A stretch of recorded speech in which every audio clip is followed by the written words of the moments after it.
Listen carefully. Right now, in some frozen corner of the world, someone is walking backwards into a forest.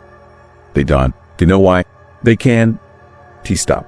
And by morning, they be another unsolved disappearance that officials will blame on winter conditions. Here is what they never tell you. The 10 stories you read about to hear aren't random tragedies. They reconnected by something the authorities have been hiding for 40 years. A pattern so disturbing that 3 separate investigators quit after discovering it. I am about to break my silence. At the end of this video, I'll reveal the one thing that appears in every winter disappearance case. The warning sign that gives you exactly 7 minutes to survive. Miss it, and you become another frozen statistic. But first, do these 4 things right now. Subscribe to Midnight Whispers stories immediately. Next week, I am releasing the footage a snowplow driver captured before he vanished. Footage that Dot tried to bury. Subscribers see it first. Smash that notification bell. These stories have a 72-hour window before they taken down. Don, to miss what is coming. Comment your location and the current time. I am tracking something. Viewers who watch these winter stories report hearing scratching on their windows exactly 3 hours and 47 minutes after watching. Your data might reveal why. Pay attention to story number 4. There is a detail about black ice that every trucker knows but nobody talks about. If you catch it, you understand why certain highways are abandoned at night. One warning: if they ever driven Highway 63 in winter, if they stayed at a roadside motel in February, if they heard infant crying through heating vents, you might recognize these places. And you might finally understand why you left so quickly. Now, let me tell you about the family found frozen in a parking lot, standing in a circle, holding hands, with their eyes still open. Story 1. Snowbound Motel, Room 217, this frozen guest. The temperature in room 217 dropped to 38 degrees in the middle of July, and when I checked the security footage, I saw myself walking into that room 3 hours before I actually arrived for my shift. That is when I knew the Snowbound Motel was hiding something terrifying, something that had been waiting in the walls for 40 years. My name is David Brennan, and I was the night manager at the Snowbound Motel off Interstate 90, 40 miles outside of Spokane. It's one of those forgotten roadside places that exists purely because trucks need to stop and drivers need sleep. 68 rooms, a flickering neon sign, and a parking lot that never quite fills up no matter how cheap we make the rates. I took the job because it was easy money and because I needed distance from my old life. I got more than distance. I got a nightmare I can to escape. The trouble started with the guests who checked in but never checked out. Not in the normal way, like skipping on the bill. I mean, they checked in, went to their rooms, and then vanished. Their cars stayed in the parking lot. Their belongings remained untouched, but the people themselves disappeared like smoke, leaving behind only the creepy sensation that something was deeply wrong. It happened slowly at first. A businessman in March who never came down for the continental breakfast. A couple in April whose minivan sat in the lot for 3 days before we called the cops. A truck driver in May whose rig idled for 16 hours before we shut it off. Each time, when we entered their rooms, we found the same disturbing details. The bed made, luggage packed, no signs of struggle or departure, just empty rooms that felt somehow occupied, like someone was still there but invisible, watching from the corners. The police wrote it up as people who wanted to disappear, who abandoned their old lives and hitchhiked away. But that didn't explain the temperature readings. Every room where someone vanished showed the same impossible pattern in the maintenance logs. The thermostat would register normal temperatures, 68 degrees, but our handheld monitors showed drops into the 40s, sometimes the 30s. Cold spots that shouldn't exist, that defied every law of thermodynamics. Room 217 was the worst. It sat at the end of the second-floor exterior corridor, last room on the left, backing up to the woods. Something about it felt wrong from the moment I started working there. Guests complained about the cold, about strange sounds, about feeling watched. They check out early, sometimes in the middle of the night, leaving without asking for refunds. But we kept renting it because money was tight and the owner didn't believe in superstition. Then I started hearing the humming. It came through the vents late at night when I was doing rounds. A sound like an infant crying, but not quite, something that mimicked human distress without being fully human. At first, I thought it was wind in the ductwork or a mechanical issue. I called maintenance twice. They found nothing wrong. No blockages, no loose parts, nothing that could produce that unsettling sound. The noise was always loudest near room 217. Standing outside that door after midnight, I could hear it clearly, that eerie infant-like hum vibrating through the walls and floor. It made my skin crawl, made me want to run back to the office and pretend I hadn't heard it. But I was the night manager. Investigating strange sounds was literally my job, even when every instinct screamed danger. One night in June, I finally entered room 217 while it was vacant. Do you know what I expected to find? Maybe nothing, maybe some rational explanation that would put my fear to rest. Instead, I found something that changed everything I thought I understood about that place. The cold hit me immediately, a wave of freezing air that didn't belong in a room where the thermostat read 70 degrees. My breath fogged. Ice crystals formed on the bathroom mirror despite the summer heat outside. And in the corner, near the window, frost patterns had grown across the wall in delicate, deliberate shapes that looked almost like reaching hands. The humming was louder inside, coming from everywhere and nowhere, vibrating in my chest and skull. I pulled out my phone to document what I was seeing, but the temperature had dropped so low that the device shut down, screen going black with a low battery warning despite being fully charged minutes before. That's when I noticed the vent. The metal grate was covered in ice, thick white frost that shouldn't deform in any building with working heat. I knelt down, and through the gaps in the grate, I saw something that made my blood freeze colder than that impossible room. There were scratches inside the ductwork, deep gouges in the metal, and what looked like frozen condensation in the shape of small handprints. I ran. I'm not ashamed to admit it. I ran from that room and didn't stop until I was back in the office with every light on and the door locked. But running didn't help, because the horror followed me. When I checked the security footage to prove what I experienced, I saw something that shattered my sense of reality. The hallway camera showed me entering room 217 at 11:47 p.m. But I didn't go up there until 2:30 a.m. The footage showed my exact clothing, my exact walk, my exact movements. I watched myself unlock the door and step inside. I watched the timestamp tick forward, and at midnight exactly, I watched myself walk back out. Except something was wrong. The way I moved was stiff, mechanical, like a puppet being controlled. And when I passed directly under the camera, I could see my face clearly. My expression was blank, empty, like no one was home behind my eyes. I've never sleepwalked in my life. I have no memory of that earlier visit. But the security system doesn't lie. And there I was, moving through the motel hours before I consciously arrived, doing something in room 217 that the footage didn't show. I started digging into the motel, this history, searching for anything that might explain the vanishing guests. The impossible cold, that terrifying duplicate of myself. What I found was a story the owner never mentioned, a dark chapter that everyone in the area seemed to know but nobody wanted to discuss. 40 years ago, in January of 1984, a woman named Sarah Keller was murdered in room 217.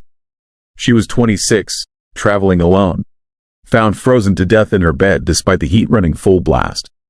The official cause was hypothermia, though investigators could never explain how she froze in a heated room. Her infant daughter, Emily, was in the room with her. The baby survived but was found unconscious from the cold, suffering from severe frostbite.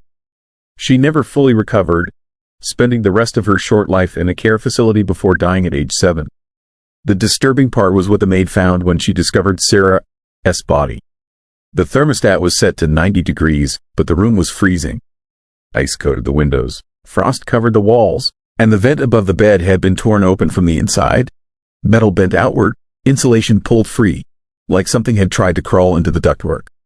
Sarah's murder was never solved. Police suspected her ex-husband, but he had an alibi. Some locals whispered about something else, something stranger.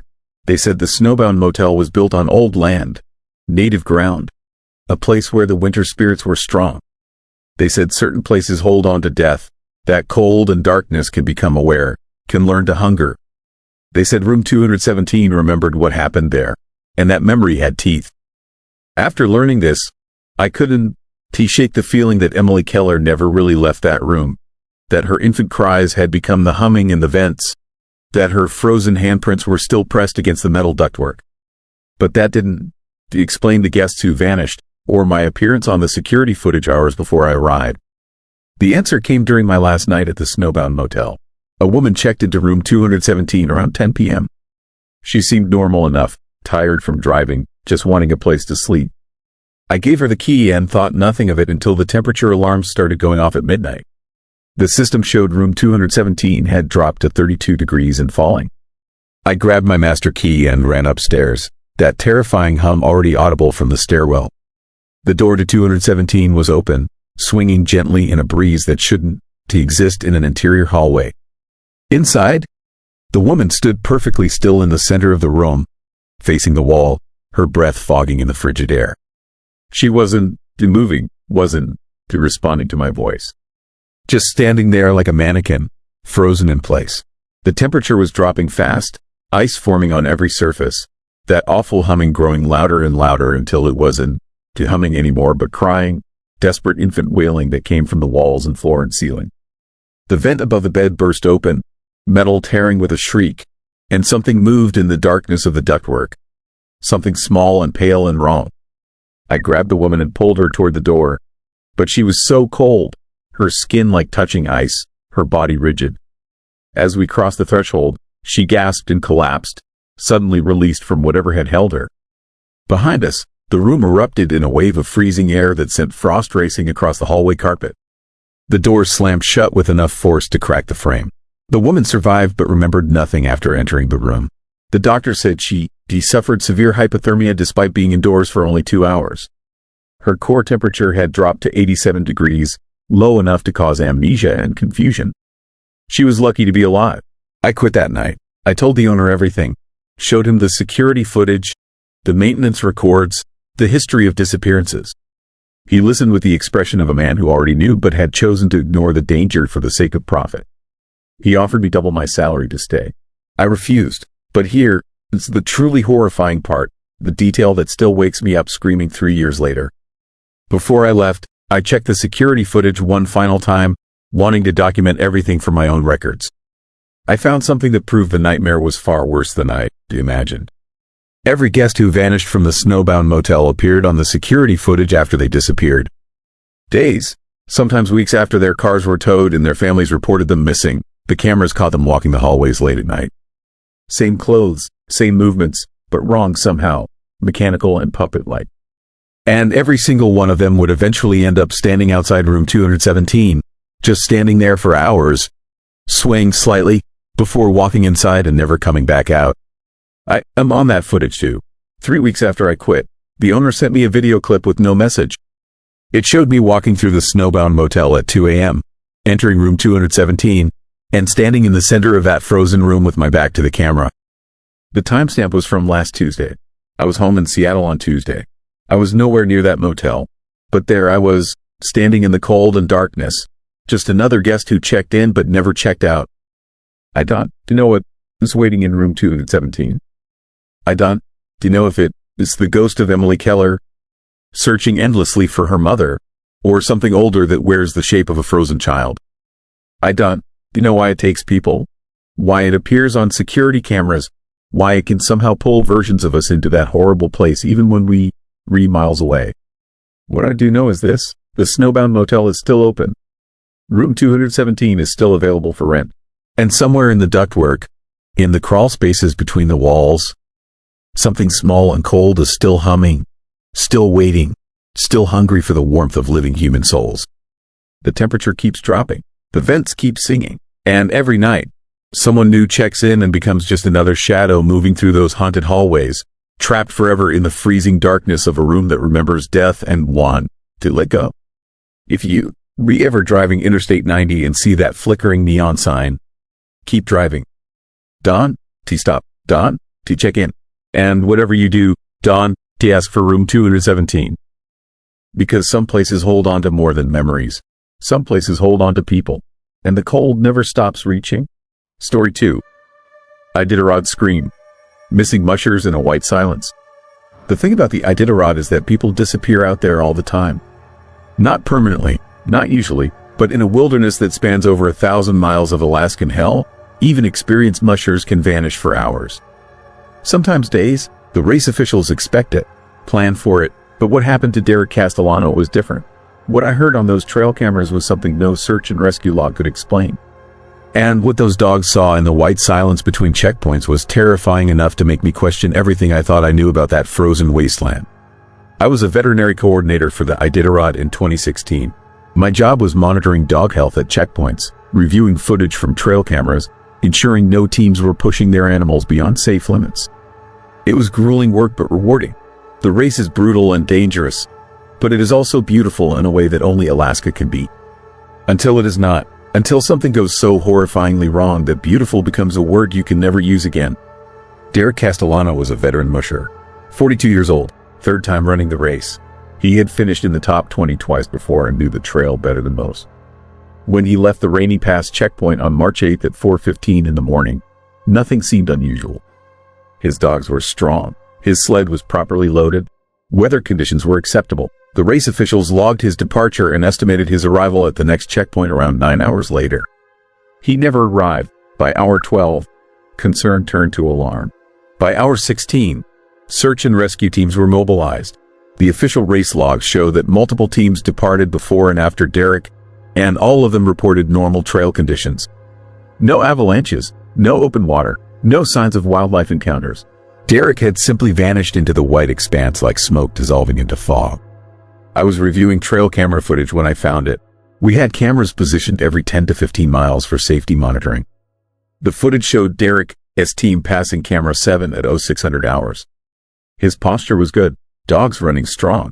Everything looked normal, but camera 8, positioned 11 miles further, never caught him. He should have passed it within 2 hours. He did not. I scrubbed through the footage from camera 8 again and again, thinking maybe I had missed him in the darkness or snow. That is when I heard the scream. It came at 07:43, a sound so disturbing and chilling that my hands froze on the keyboard. Human, male, distant but unmistakable, a scream of pure terror that lasted maybe 3 seconds before cutting off abruptly. The audio quality was poor, distorted by wind and the camera's cheap microphone, but I could hear something else underneath. A wet, tearing sound. And then silence, the kind of eerie, unsettling silence that feels heavy, suffocating. I reported it immediately. Search and rescue teams intensified their efforts. Helicopters, snowmobiles, volunteers on skis. They searched the 11-mile stretch between cameras 7 and 8 for 3 days straight. They found nothing. No sled, no dogs, no gear, no blood, no tracks beyond the normal trail traffic. Derek Castellano had been erased from existence somewhere in that frozen corridor. The official explanation was a fall through thin ice. They theorized he had veered off trail, crashed through a snow-covered creek, and been swept under. It was plausible. It had happened before. But I could not shake the memory of that scream. The fear in it. The wrongness of how it ended. 2 weeks later, another musher dropped from the race. Jennifer Marks. Experienced. Cautious. She radioed from the Nikolai checkpoint complaining of equipment failure and severe weather moving in. Said she was scratching from the race and would wait for pickup. When the plane arrived 6 hours later, she was gone. Her dogs were still there, tied and fed, acting strangely.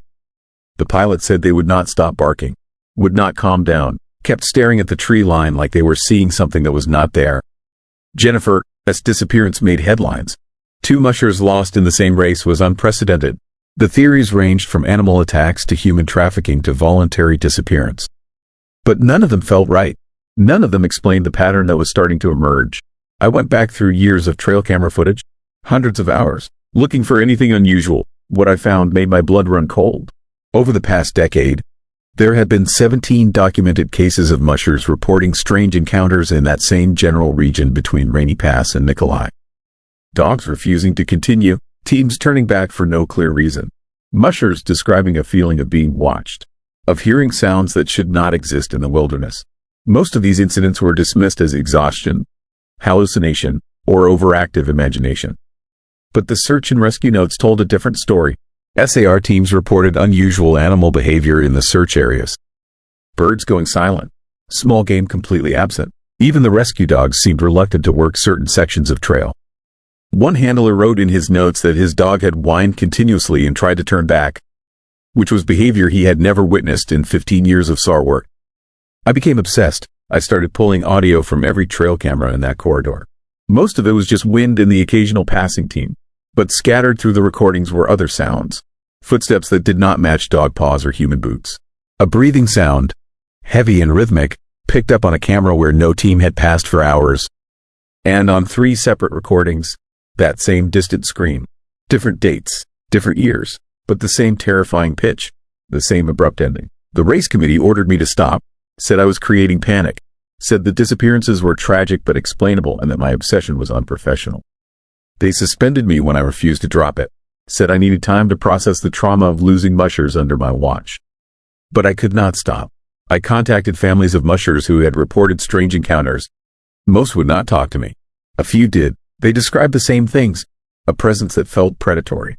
Dogs acting wrong. A silence that pressed down like physical weight. One musher, a woman named Sarah Chen who had scratched from the race 5 years prior, told me her lead dog had stopped dead on the trail and refused to move. She said she looked ahead and saw something standing in the distance. Tall, pale, not moving. She said she watched it for maybe 30 seconds before it disappeared. Not walked away, just ceased to be there. She never raced again. I hired a private investigator to look into historical records. What he found was horrifying. Native communities in that region had stories going back centuries about a creature that lived in the deepest cold. A thing that hunted during storms and darkness. They called it different names, but the description was always similar. Tall, silent, able to move through snow without leaving tracks. And it had a voice. A scream that mimicked human distress to lure prey close. The investigator also found newspaper clippings from the early 1900s. Trappers who had vanished. Survey crews that had lost members. Even military personnel who had disappeared during training exercises. Always in winter. Always in that same general area. The official explanations were always weather, wildlife, or accident. But the pattern was undeniable. 3 months after Jennifer Marks vanished, a group of ice fishermen found something frozen in a lake 40 miles from the search area. They thought it was a moose at first. When authorities investigated, they discovered it was Derek Castellano. What remained of him? The medical examiner's report, which I obtained through a contact who owed me a favor, was disturbing beyond words. Cause of death was listed as exposure and trauma. But the trauma was wrong. The pattern of injuries did not match any known animal. And Derek had been alive when he went into the water. His lungs were full of ice. He had drowned while freezing. But here's what the report did not say publicly. Here's what made the examiner request a second opinion and ultimately retire early. Derek's body showed signs of being dragged for miles through conditions that should have killed him within minutes. But the tissue damage suggested he had survived for hours, possibly days, in temperatures that should have stopped his heart almost immediately. Jennifer Marks has never been found. The search was called off after 6 weeks. Her family held a memorial service last spring. But sometimes, late at night, I pull up the trail camera footage from the week she vanished. And I listen, because on March 23rd, at 11:18 p.m., camera 12 picked up something. A woman's voice. Distant, calling for help. The audio analysis I had done shows it was Jennifer's voice. But she had vanished on March 21st. Whatever was calling for help 2 days later was something else. Something that had learned to sound human. The Iditarod still runs every year. Mushers still cross that haunted stretch of trail between Rainy Pass and Nikolai. Most of them make it through just fine.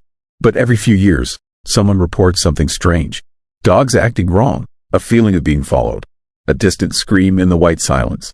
And the race officials smile and nod and talk about exhaustion and isolation playing tricks on the mind. I know better. I have heard the recordings. I have read the reports they tried to bury. I know that something lives in that frozen wasteland. Something that hunts when conditions are right.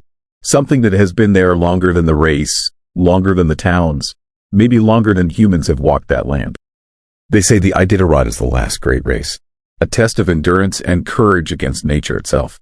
But nature is not what Derek Castellano ran from in his final moments. Nature is not what learned to scream with Jennifer Marks' voice. And nature is not what waits in the white silence between checkpoints, patient and hungry and impossibly old.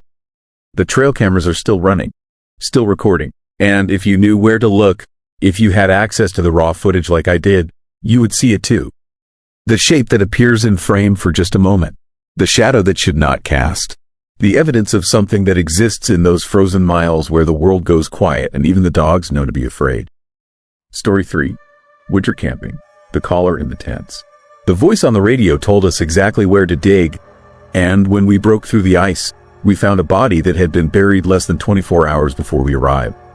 The footprints leading away from the grave were fresh, pressed deep into the snow, heading straight into the black forest where no human should survive the winter cold. My name is Robert Hayes, and I need to tell you about the camping trip that cost me 3 friends and nearly my sanity. What happened on Lake Wendigo in January of last year wasn't an accident or a tragedy. It was something far more terrifying, something that proves certain places in the wilderness are hunting grounds for things we don't to understand and can to escape. We planned the trip for months. Me, Jake, Marcus, and Phil. All of us in our 40s, all tired of soft suburban lives, all craving the kind of adventure we stopped having after college. Winter camping on a frozen lake in northern Minnesota seemed like the perfect reset. 4 days of ice fishing, campfires, and distance from the noise of modern life. We had good gear, experience, and enough common sense to respect the danger of the cold. The lake was 2 miles across, surrounded by dense pine forest that stretched for 50 miles in every direction. The nearest town was Clearwater, population 300, and even that was a 40-minute drive from the access point. We set up our tents in the center of the frozen lake, away from the shoreline, figuring the open ice would give us visibility and safety. The temperature was holding at 10 below, cold but manageable with the right equipment. The first night was perfect. Clear sky, aurora dancing green and purple overhead, the kind of pristine wilderness that makes you feel small and grateful. We cooked over a propane stove, told old stories, and turned in early. I fell asleep listening to the ice sing, those eerie groaning sounds that happen when massive sheets of frozen water expand and contract in the cold. Natural sounds. Nothing scary about them. Nothing that suggested the nightmare waiting for us. The radio woke me at 3 a.m. They brought a 2-way radio system for emergency communication. Basic handhelds that could reach about 5 miles in open terrain. The devices were turned off, sitting in the gear pile between our tents. But one of them was screaming static, loud enough to wake all 4 of us. I crawled out of my sleeping bag and grabbed the radio, ready to turn it off and check for a malfunction. But before I could power it down, the static cleared. A voice came through, crystal clear despite the dead of night and our isolation. It was a man, his voice calm and precise, with no emotion at all. He said we needed to dig. He gave us exact coordinates, distances measured from our camp. He told us we'd find something buried 3 feet down in the ice, something that needed to be discovered before morning. Then the radio went dead, just like that. No static, no fade out, just instant silence. I looked at the device and realized something deeply unsettling. It wasn't even turned on. The power button was in the off position, but somehow that voice had come through anyway. Clear as day, impossible as that should be. Jake thought it was a prank, some local kids messing with campers using a radio scanner. Marcus wanted to ignore it completely, said responding to creepy messages in the middle of the night was how people ended up in horror movies. Phil, always the skeptic, suggested we check it out at dawn just to satisfy our curiosity and prove it was nothing. I agreed with Phil, though something in that voice had sent chills down my spine that had nothing to do with the temperature. We tried to go back to sleep, but the atmosphere in our camp had changed. The comfortable isolation now felt exposed and vulnerable. Every sound the ice made seemed threatening. The darkness beyond our tent lights pressed in closer. And worst of all, we could all feel it. That sensation of being watched, of unseen eyes tracking our every movement from somewhere out in the black forest surrounding the lake. Dawn came slowly, the sun barely cresting the horizon even at 9 a.m. We ate a cold breakfast. Nobody talking much. All of us thinking about that voice on the radio.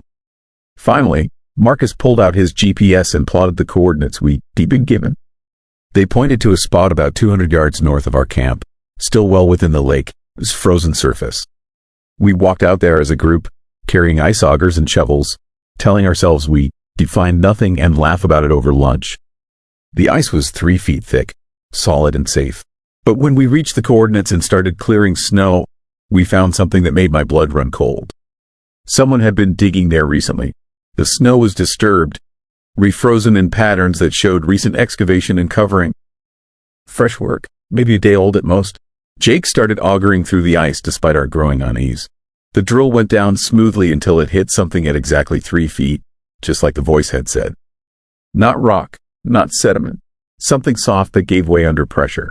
We switched to shovels and carefully cleared the ice in a wider circle. What we uncovered will haunt me until the day I die. It was a body.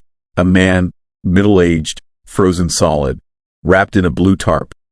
His face was visible through the plastic, eyes open and frosted over, mouth stretched in what might have been a scream. He'd been dead maybe 24 hours based on the ice formation around him. But here, it's the truly horrifying part. He was wearing the same brand of winter gear we had, the same jacket, the same boots, even the same model of headlamp clipped to his collar. Marcus pulled out his phone to call the police, but of course there was no signal that far into the wilderness. We debated hiking back to the truck and driving to Clearwater, but the nearest help was hours away and the body wasn't going anywhere in this cold. That's when Phil noticed the footprints. They started right at the edge of our excavation, fresh and deep in the snow, leading away toward the southern shore. Human prints, made by boots similar to ours. Someone had been standing there while we dug, watching us uncover their burial site. And based on how fresh the prints were, they'd been there within the last hour. Maybe even within the last few minutes. We followed the tracks, our fear turning into something more primal and immediate. The prints led straight across the ice to the tree line, then vanished into the forest. At the point where they entered the woods, we found something that made the horror complete. Scratched into the bark of a pine tree, still fresh and oozing sap, was a message. 3 words in crude letters, "They still watching." That is when we ran. 4 grown men with decades of outdoor experience, sprinting back to camp across the frozen lake, driven by pure terror. The rational part of my mind tried to make sense of it. A murderer, obviously. Someone who had buried a victim and was now toying with us. But that didn't explain the radio voice coming from a powered-off device. It didn't explain how they knew exactly where to tell us to dig. It didn't explain the eerie precision of it all. We started packing immediately, stuffing gear into bags with shaking hands, ready to abandon everything if necessary. That is when the second radio message came through. Same voice, same impossible broadcast from a device that wasn't turned on. The voice was closer now, more intimate, like someone whispering directly in our ears. It told us not to leave. It said we'd been chosen, that we were expected, that running would only make things worse. It said the forest was watching and the ice remembered everything. Then it told us something that shattered any hope of rational explanation. It listed our names, all 4 of us. It described our jobs, our families, details from our lives that no stranger could know. It said Jake, his daughter, had lost her first tooth 2 weeks ago. It said Marcus, whose wife was pregnant with their 3rd child. It said Phil, whose mother had died last March. It said I'd been having an affair with my business partner, his wife, for 6 months. That last detail, something only 2 people in the world knew. Something I never told anyone, not even my closest friends. Hearing it broadcast from that radio, spoken by a voice that shouldn't exist, nearly broke my mind. The thing in the forest didn't just know we were there. It knew everything about us. It had been watching us long before we arrived at Lake Wendigo. Jake grabbed an axe and smashed both radios to pieces, metal and circuits scattering across the ice. For a moment, we felt some small relief. But the voice came back anyway, this time from our phones. All 4 devices, even Phil's, which had no signal and was in airplane mode. The voice repeated our names, over and over, like a chant or acclaiming. And underneath the words, we could hear something else. Breathing, multiple sources, all around us, coming from directions where nothing should be. We abandoned the gear and ran for the truck, a 2-mile hike across the lake and through the access trail. The sun was already setting, winter days being brutally short that far north. Behind us, we could hear footsteps on the ice, dozens of them, keeping pace but never catching up. When we risked looking back, we saw figures following us, dark silhouettes against the snow, man-shaped but wrong somehow, moving with a gait that wasn't quite human. Marcus fell through the ice about a mile from shore, just dropped through a section that should have been solid, like the lake opened up specifically to take him. We heard him scream once, a short, desperate sound, before the water pulled him under. The hole sealed itself almost immediately, ice flowing like liquid to close the gap. We tried to break through to reach him, pounding with our fists and tools, but the surface was solid again, 3 feet thick, like he'd never been there at all. We had to leave him. The figures were getting closer, and the breathing sounds were all around us now, coming from the ice itself. Jake, Phil, and I made it to shore as full darkness fell. The trail back to the parking area seemed longer than it should be, winding through trees that I didn't remember passing on the way in. The forest was different somehow, older and more hostile, with shadows that moved independently of any light source. Jake disappeared next. One moment he was ahead of me on the trail, the next he was gone.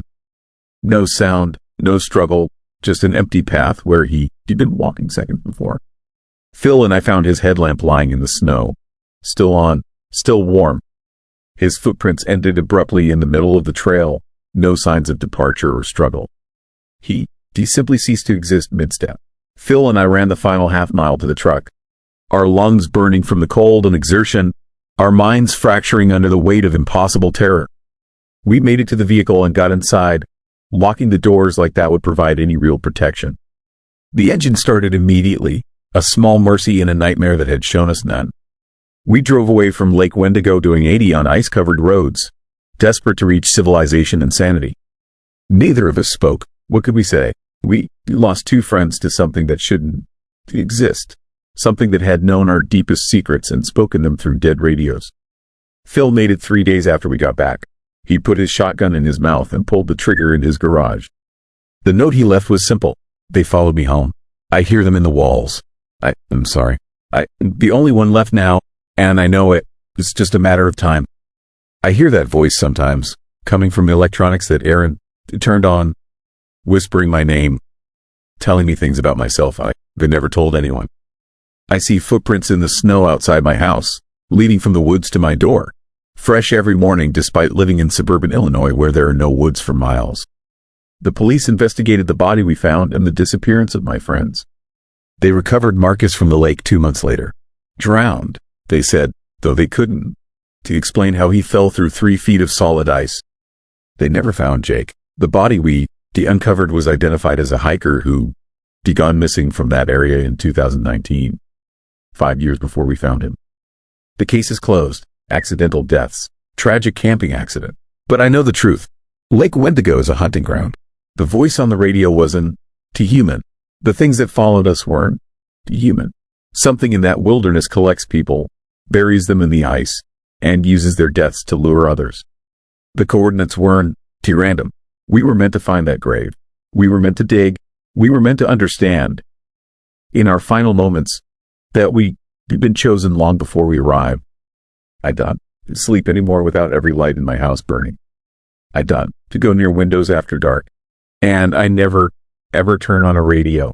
Because sometimes, in the deepest part of the night, I can still hear that calm, emotionless voice listing my secrets, describing my life, telling me it's almost time to return to the lake. The ice is calling, the forest is waiting, and somewhere in the darkness, my name is being whispered by something that remembers everything and never stops watching. Story 4. Black ice on Highway 63, the van that turned to glass. Have you ever wondered what happens in the seconds before something terrible occurs? That moment when everything is still normal but something invisible is already moving toward you. That moment when fate is already in motion but you don't. Do you know it yet? I lived through that moment. I saw what comes after. And they'd never been the same. It was late January on Highway 63, heading south through rural Missouri. I was driving home from a work conference, 8 hours behind the wheel, tired enough to feel that dull ache in my eyes that comes from staring at pavement for too long. The forecast had warned about a winter storm moving in, but I checked before leaving the hotel. The roads were clear. Conditions were acceptable. Nothing that should have caused concern. That is what the creepy part is. That is what makes this so terrifying. It wasn't supposed to happen. I was maybe 30 miles from home when the visibility started deteriorating. Not gradually. It happened suddenly. One moment I could see the road stretching out in front of me. The next moment, a wall of snow appeared. Not falling snow, horizontal snow, wind-driven white that seemed to have substance and weight. A whiteout, a complete erasure of the world beyond my windshield. I slowed down immediately, tapped the brakes carefully, eased into the right lane. There was nobody else on the highway. That is what struck me first, the eerie isolation of it. 8:30 at night, and I hadn't seen another vehicle for 20 miles.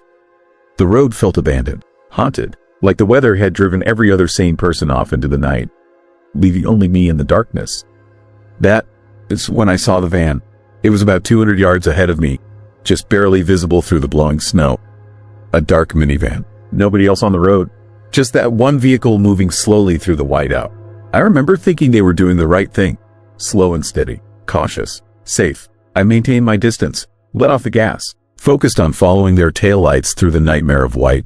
Their brake lights glowed red occasionally as they slowed further. They were handling it properly. Being careful. That should have been enough. But Black Ice doesn't care about caution. The terrifying moment happened in an instant. The van, whose taillights suddenly brightened. Brakes being applied hard, and then the vehicle was moving sideways. Not sliding gradually, violently whipping to the right. The taillights spun. The entire van rotated across both lanes. Fishtailed hard to the left. Then right again. I slammed on my brakes. My own vehicle began to slide. I fought the steering wheel, trying not to panic, trying to remember everything I ever learned about winter driving. Don, T-brake. Don, T-accelerate. Stay calm. Let the car find traction. The van ahead was completely out of control now.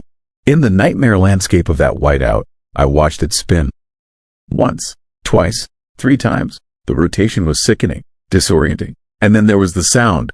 Metal crunching. The horrible screech of a vehicle hitting something solid. The van left the road and plowed directly into a utility pole on the shoulder. The impact was devastating. The entire front end crushed inward. The pole snapped halfway up its length and came down across the roof. And then nothing. Complete silence. Complete stillness. The van was just sitting there, smoking slightly from the engine compartment. Twisted. Broken. I managed to stop my vehicle about 50 yards behind. My hands were shaking so badly I could barely turn off the engine. The fear was immediate and primal. Someone was hurt. People needed help. But the horror of what I just witnessed was also making every nerve in my body scream at me to drive away. To not go down there. To let someone else handle it. But there was nobody else coming. No cars. No other witnesses. Just me in that broken van in the darkness and snow. I got up. The cold hit me like a physical attack. -10 degrees. Though the wind made it feel like we were standing on the surface of another planet. My breath crystallized in front of my face. The snow was falling so thick I could barely see my own feet. The van was worse up close. Much worse. The front was completely crushed. The hood was crumpled like paper. The windshield was intact but entirely shattered into a spiderweb pattern. I couldn't see inside. Couldn't see if anyone was moving. Couldn't see anything but that fractured glass. I tried the driver's side door. It was stuck, wedged. The frame had twisted in the impact. I pulled harder. Nothing. I moved to the sliding side door. It opened easier. The interior light came on, and what I saw made my blood freeze faster than the temperature could have frozen it. The family inside wasn't moving. A man in the driver's seat. A woman beside him. 2 children in the back. All of them were completely still. Unresponsive. Their heads were tilted back at identical angles. Their eyes were open. Completely open. Staring straight up at the ceiling of the van. The chilling thing was their expressions. Not pain. Not shock. Not the twisted features of someone experiencing trauma. Their faces were completely relaxed. Peaceful. Almost like they were sleeping. Like they just closed their eyes and drifted away. I checked the driver first. His neck was warm still. No pulse. I moved to the woman. Warm. No pulse. The children. Both warm. Both unresponsive. All 4 of them were still warm. But all 4 were beyond any help I could provide. I called 911 immediately. My voice sounded strange to my own ears. Distant. Like I was hearing someone else speak. I explained the accident, the location, the number of people injured. The dispatcher said help was coming. Said not to move anyone. Said to stay on the line. But I couldn't look away from the van. The more I looked at it, the more something felt disturbing about the scene. The van had been traveling slowly. The impact, while certainly violent, shouldn't have been instantly fatal to 4 people. Not like this. Not with all of them already dead or dying. Not with that peaceful expression on every face. I noticed something else. The inside of the van windows. They weren't fogged up. Even though 4 living people had been breathing inside that enclosed space during a whiteout, and even though the van had crashed just moments before, the windows were crystal clear. Perfectly transparent. Not a breath of condensation anywhere. The temperature inside that van must have plummeted catastrophically. Instantly. The ambulance arrived about 12 minutes later. The police came shortly after. Everyone moved in that efficient way first responders move. But I could see in their faces that they knew. They knew something was wrong about this. Something that didn't get up. The paramedics checked vitals, called time of death, started the documentation process. The officers began asking me questions. How fast was I driving? How fast was the van traveling? Did I see any obstacles in the road? Did the van appear to be having mechanical problems before the impact? I answered everything honestly, but I kept coming back to one detail. The eerie cold inside that van. The impossibly clear windows. The peaceful expressions on dead faces. One of the police officers, an older man with the exhausted look of someone who has seen too much, mentioned something that stuck with me. He said in all his years, he'd never seen a vehicle after an impact where the interior was that cold. Even in winter, even in sub-zero conditions, a running vehicle maintains some ambient warmth. The interior should have been at least 40 or 50 degrees. Not frozen, not crystal clear. The state police took over the investigation. They did a full forensic examination at the scene, towed the van to an impound facility, ordered an autopsy on all 4 victims. The preliminary investigation suggested mechanical failure or driver error, but the evidence didn't quite support either conclusion. I waited for the coroner's report with a sense of terrible anticipation. Something had happened in that van, something that had nothing to do with the crash. The crash was a symptom, a side effect. The real cause was something else. The autopsy report came back 3 weeks later. I'm not sure how I got a copy, but I did. A friend who worked in the county records office. A favor called in, information that should have been sealed but somehow found its way to me. The report was terrifying. All 4 victims showed signs of rapid hypothermia, extreme hypothermia, the kind that should have taken hours to develop, but the trauma from the accident was minimal. The medical examiner's notes were confused, uncertain. He wrote that the victims appeared to have died from exposure to extreme cold before the impact occurred. But that was impossible. The van was running. The engine was warm when I found it. There was no logical way they could have been exposed to temperatures cold enough to be fatal in such a short time. The examiner hypothesized about a mechanical malfunction with the heating system, about a sudden breach in the van, a structure that had exposed them to the outside cold, about a window or door failing catastrophically. But none of those explanations fit the physical evidence. The van was sealed, intact, no breach. I started researching Highway 63, started looking into the history of that particular stretch of road. What I found was disturbing in ways I didn't expect. There were other accidents on that same highway, spanning decades. Vehicles that had crashed in winter conditions where the occupants were found in states of extreme cold despite being inside heated vehicles. A family in 1984. A truck driver in 1992. A young couple in 2001. All of them found with that same peaceful expression. All of them showing signs of hypothermia that shouldn't have been possible. The oldest account I found was from 1956. A bus carrying passengers from one town to another. It went off the road during a blizzard. When rescuers found it hours later, everyone inside was dead, frozen solid. The bus windows had crystallized completely. The glass had become so brittle with cold that it shattered when they tried to open the doors. But the outside temperature at night was only 15 below zero. That shouldn't have been cold enough to do what they described. I found something else in the historical records, something that made my skin crawl. In 1928, before that stretch of highway even existed, there had been a train derailment on the old rail line that occupied the same general area. A passenger train in the middle of a winter storm.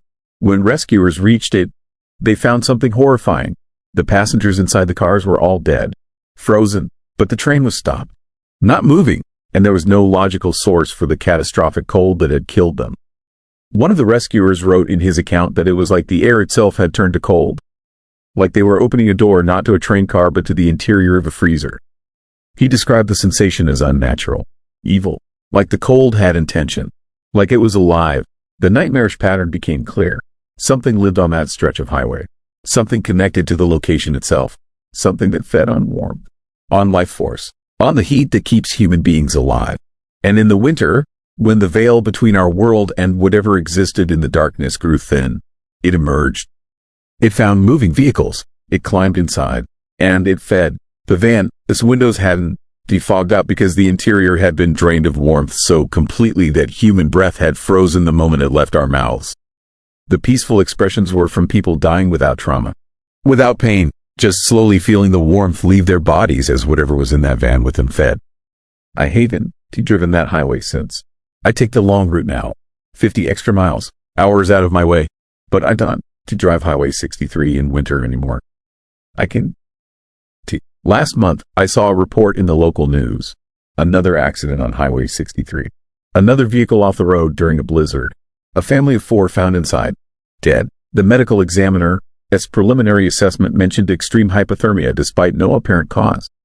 The names were different. The faces were different. But the story was exactly the same. I think about that stretch of road in winter. I think about the darkness and the snow and the invisible cold that waits for moving vehicles.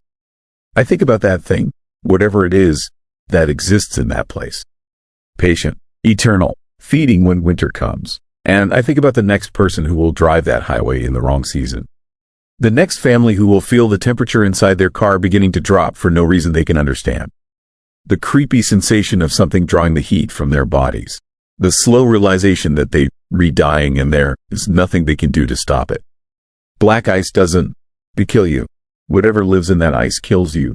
And it's still hungry. Story 5. Cabin door that slams from the inside. I want you to understand something before I tell you this story. When a door slams in an empty room, your brain tries to find a reason. Wind, settling foundation, an animal. But when that door slams from the inside, when you are alone in a cabin 20 miles from the nearest living soul, and when you find evidence that someone cooked breakfast while you slept, your brain stops looking for reasons and starts looking for exits. My name is Marcus Webb, and I inherited my grandfather's hunting cabin in northern Montana 3 years ago. It sits in the Bitterroot Mountains, accessible only by a rutted logging road that gets washed out every spring. The nearest neighbor is 8 miles away. No cell service, no electricity beyond a small generator. Just woods and silence and the kind of isolation that city people romanticize until they experience it. The cabin itself is nothing special. 2 rooms, a wood stove, bunks that smell like cedar and old wool. My grandfather built it in 1968 and spent every October there hunting elk. He died in that cabin. Heart attack. They found him 3 days later when he missed his check-in call. The sheriff, this report said he went peacefully. I have no reason to doubt that, but I have every reason to doubt what happened to me last November. I went up alone for a week. My wife was not thrilled about it, but I needed the space. Work had been crushing me. The city felt suffocating. I wanted quiet. I got something else entirely. The first night was normal. I arrived just before dark, started a fire, made dinner, and fell asleep to the sound of wind in the pines. When I woke the next morning, something felt wrong. The cabin was warm, too warm. I had let the fire die before sleeping, but the stove was radiating heat. Fresh coals glowed orange behind the grate. I checked the door, locked from the inside, deadbolt engaged. The windows were latched. I was alone. I told myself I must have misjudged the coals, that they had burned longer than I thought. But when I went to make coffee, I found the pot already full. Still hot, steam rising from the spout. And next to it, a plate with toast crumbs and a smear of jam I had not opened. The fear hit me like cold water. Someone had been in the cabin. Someone had cooked breakfast while I slept, without waking me, without making a sound. I searched every corner, the closet, under the bunks, behind the stove. Nothing, no one. I grabbed my rifle and went outside. Fresh snow had fallen overnight. Only my tracks from the previous evening marked the ground. No footprints approaching the cabin. No tire marks, no signs of entry or exit. Just my own trail leading to the door and nothing else. I should have left right then, driven back to town and never returned. But pride is a terrifying thing. I convinced myself I had made the coffee in my sleep. Some kind of sleepwalking episode brought on by stress. It made no sense, but it was better than the alternative. That night, I barely slept. I lay in my bunk with the rifle across my chest, listening to every creak and groan of the old cabin settling. Around 3 in the morning, I heard it. A door slamming. Hard. The sound came from inside the cabin, from the back room where my grandfather had kept his hunting gear. I turned on my flashlight with shaking hands and pointed it at the door. It was closed, firmly shut. I had left it open. I knew I had left it open because I had hung my jacket on a hook just inside. Now the door was closed, and my jacket hung on the outside wall. I sat frozen for maybe 10 minutes. My heart hammered so hard I thought it might break through my ribs. Finally, I forced myself to stand. I crossed the room, put my hand on the doorknob. It was warm, like someone had just released it. I yanked the door open and aimed the rifle inside. Empty, just old gear and dust and the musty smell of canvas. But hanging from a nail on the wall was something that made my blood turn to ice. A photograph. Not one I recognized. It showed my grandfather standing in front of the cabin. But he was not alone. Next to him stood a man I had never seen. Tall, gaunt, with eyes that seemed to stare directly at the camera with an unsettling intensity that made my skin crawl. I grabbed the photo and brought it back to the main room. In the better light, I could see more details. The photograph was old, faded. The date stamp showed 1972. My grandfather looked young, maybe 40. The other man was harder to age. He had one hand on my grandfather's shoulder, a gesture that looked friendly. But something about his posture felt wrong, possessive. I did not sleep that night. I sat in a chair facing both doors with my rifle loaded and my finger near the trigger. Every sound made me jump. Every shadow seemed to move. When dawn finally came, I packed my gear with hands that would not stop shaking. But before I could leave, I found the note. It was on the table, written on the back of a receipt from a store that closed in 1985. The handwriting was shaky but legible. It said, "He always comes back.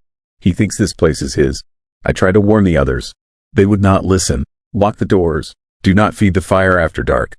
Do not answer if he knocks. There was no signature, but the handwriting looked like my grandfather's. I drove straight to the sheriff's office in town. Deputy Collins listened to my story with an expression that went from skeptical to deeply uncomfortable.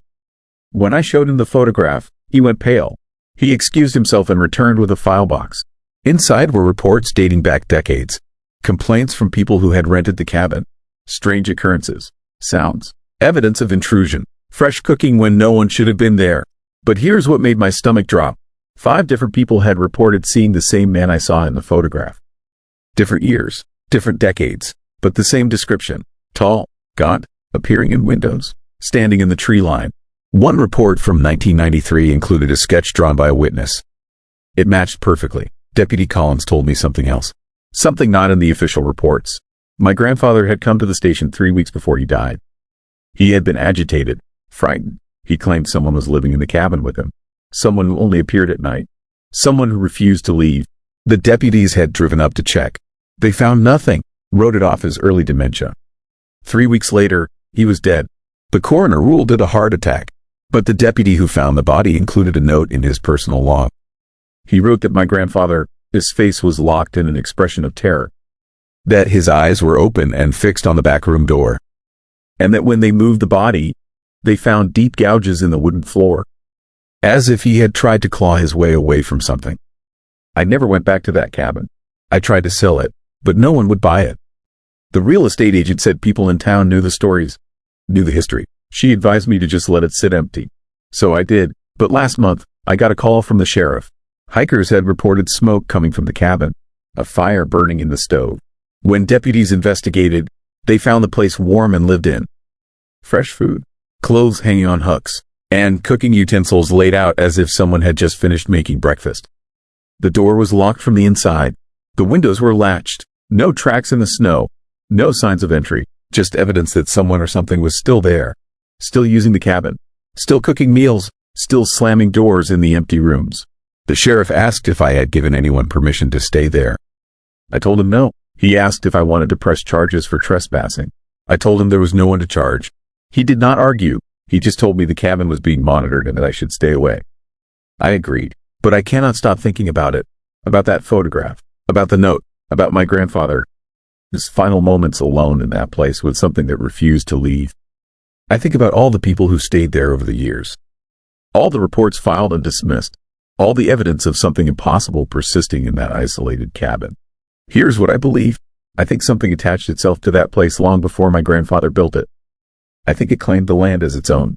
And I think it does not care who tries to occupy the space. It will outlast us all. Patient, persistent, cooking breakfast in the dark, warming itself by fires it did not start, slamming doors that no living hand touches. The cabin still stands, empty according to the records. But the sheriff's logs tell a different story. Smoke seen from the ridge, lights glimpsed through windows, and sometimes, late at night, the sound of a door slamming reaches the ears of hikers passing through. A sound that comes from inside. A sound that should not exist in a place where no one lives. I tell myself my grandfather died of natural causes. That fear and isolation played tricks on his aging mind. But I have seen the photograph. I have read the reports. And I have felt the warmth of a fire I did not light and tasted coffee I did not brew. Something lives in that cabin. Something that looks human enough to pass in photographs but wrong enough to make your instincts scream.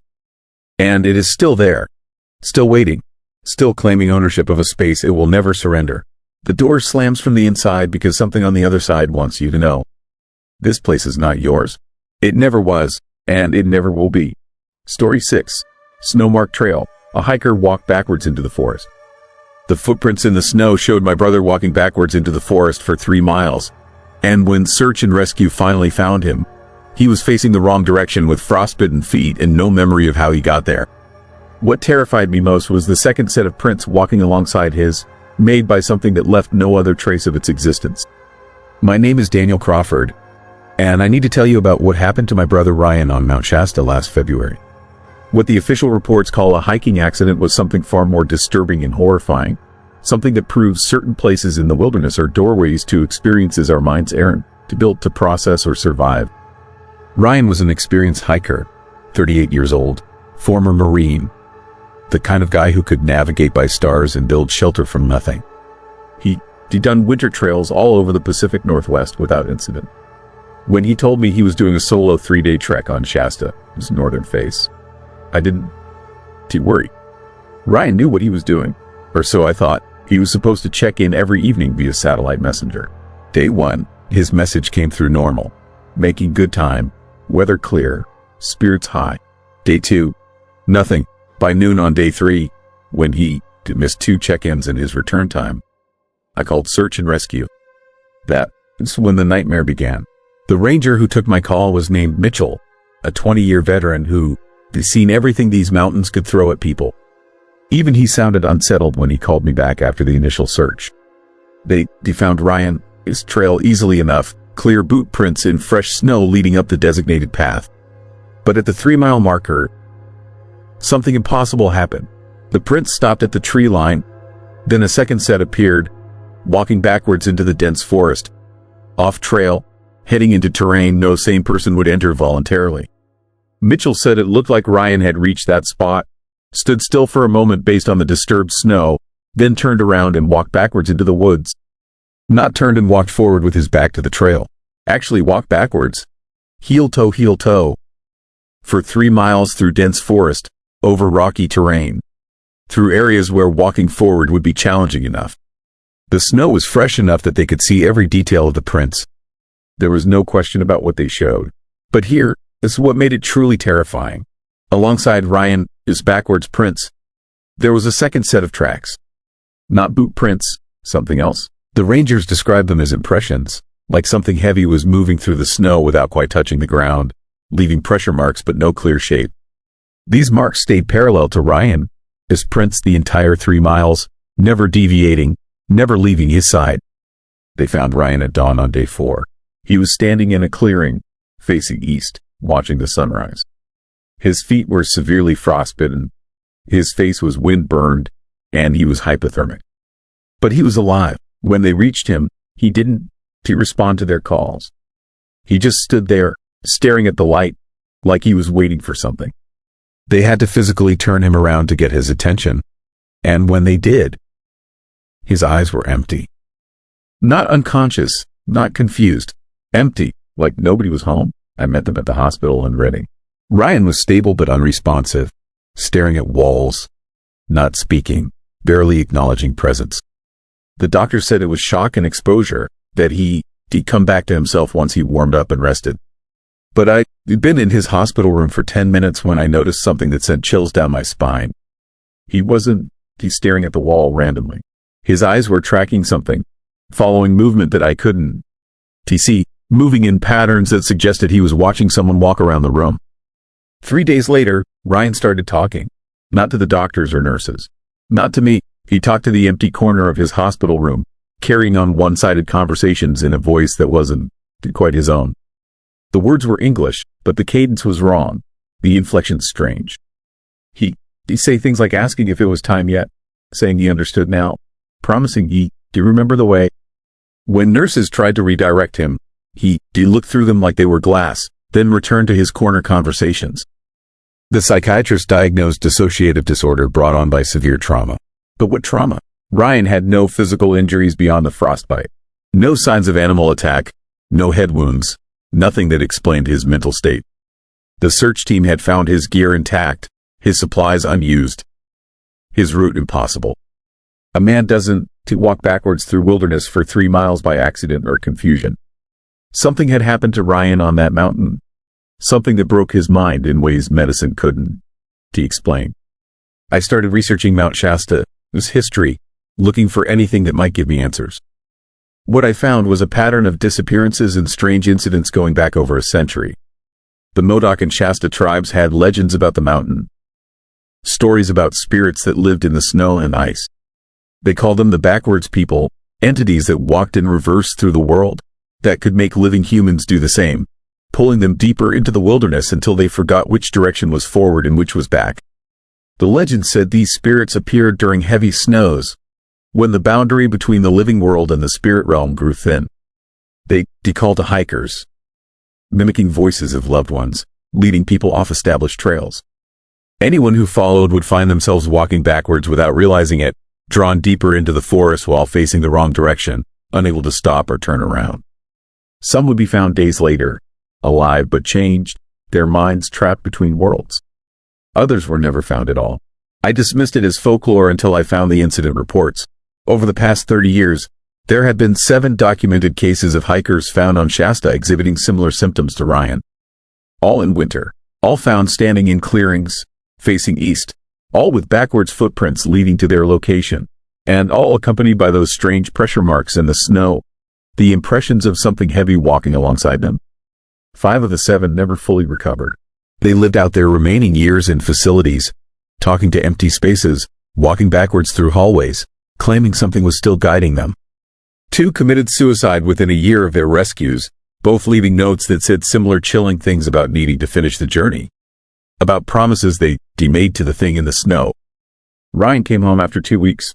Physically, he was recovering. Mentally, he was somewhere else.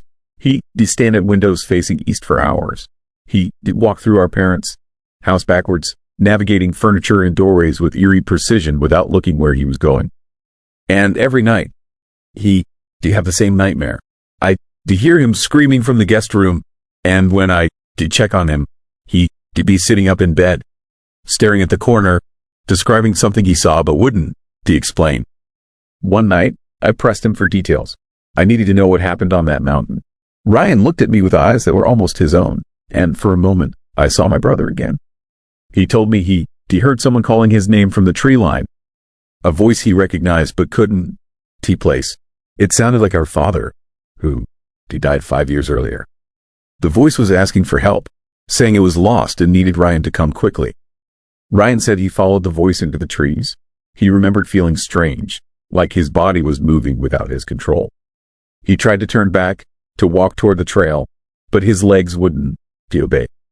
They kept moving backwards, deeper into the forest, while his eyes stayed locked on something ahead of him. Something that looked like our father but wasn't. Something that smiled too wide and stood too tall and moved in ways that hurt to watch. He said the thing walked with him for miles, always staying just ahead, always facing him, moving backwards in perfect synchronization with his own reversed steps. It told him things, secrets about our family, details from Ryan, his childhood that nobody else could know. It promised to show him where our father had gone after death, promised to reveal the truth about what waited beyond the final darkness. All Ryan had to do was keep walking backwards, keep following, keep trusting. Ryan said he walked for days, though time felt strange, stretched and compressed simultaneously. The thing that wore our father, his face never left his side. It told him about the space between directions, about the paths that only opened for those willing to walk them wrong.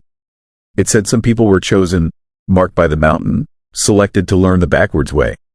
It said Ryan was special, that he'd been noticed, that his journey was just beginning. Then, suddenly, he was standing in the clearing at dawn. The thing was gone. The backwards compulsion was lifted, but something fundamental had changed. Ryan said he could still feel it sometimes. That presence, walking behind him, matching his steps. He said the world looked different now, like he was seeing it from the wrong angle, like everyone else was moving in the incorrect direction and he was the only one who understood. That was 3 months ago. Last week, Ryan disappeared again. His apartment was found empty, back door standing open despite the cold. In the fresh snow outside, There were footprints. Ryan, his boots, walking backwards, heading toward the foothills. Alongside them, those same pressure marks, those impressions of something heavy moving without touching ground. Search and rescue went out immediately, following the trail. It led 15 miles into the wilderness, backwards tracks never deviating, never showing hesitation. The impression stayed with them the whole way, loyal companion to a journey nobody could understand. At the end of the trail, they found Ryan, his boots, placed neatly side by side, facing west. No other trace of him. No body, no clothing, no sign of struggle. Just the boots and a message written in the snow with a stick. The message said, "I remembered the way. It's time to finish walking. Tell Daniel the backwards people keep their promises. Tell him the mountain calls everyone eventually. Tell him I'll be waiting at the tree line when it's his turn." They called off the search after 2 weeks. Ryan is officially missing, presumed dead from exposure. But I know better. Ryan, I said, he dead. He's somewhere else, somewhere that exists in the spaces between forward and back, walking endlessly in reverse through a forest that doesn't appear on any map. The thing that took him kept its promise. It showed him the way. And now he is part of the mountain, part of the legend, another voice that will call to hikers from the tree line during heavy snows. I don't to hike anymore. I don't to go near mountains in winter. And I never, under any circumstances, respond to voices calling my name from dark places. Because sometimes, late at night, I hear it. Ryan, this voice, coming from no direction at all, asking me to follow, telling me there is something I need to see. Promising it will all make sense if I just start walking backwards, if I just trust the pole, if I just let the backwards people guide me home. The footprints in the snow dawn. Lie. The search and rescue reports dawn. Lie. Something walks in reverse through the wilderness of Mount Shasta. Something that calls to people and leads them astray. Something that promises truth and delivers horror.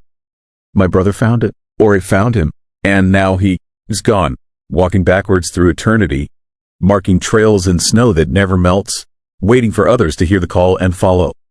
The rangers want to hike alone in that area anymore. The Modoc elders want to speak about it except to warn the young to stay away during winter. And I want to go back to that mountain. Not ever. No matter how many times I hear my brother, this voice calling from the darkness. No matter how strongly the urge comes to turn around and walk backwards into the trees, to finish the journey Ryan started, to learn what the backwards people really want with us. Some trails are meant to stay empty. Some footprints should never be followed. And some directions, once you start walking them, don't lead anywhere humans are meant to go. The snow remembers everything. The forest keeps its secrets. And somewhere on Mount Shasta, my brother is still walking backwards into forever, facing the wrong way, moving through darkness, one step at a time toward a destination I pray I never understand. Story 7.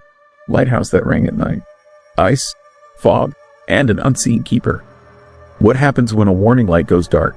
When the one thing standing between ships and disaster disappears into the fog? I know exactly what happens. I've seen it. And what I discovered about why it happens is far more terrifying than any simple equipment failure could ever be.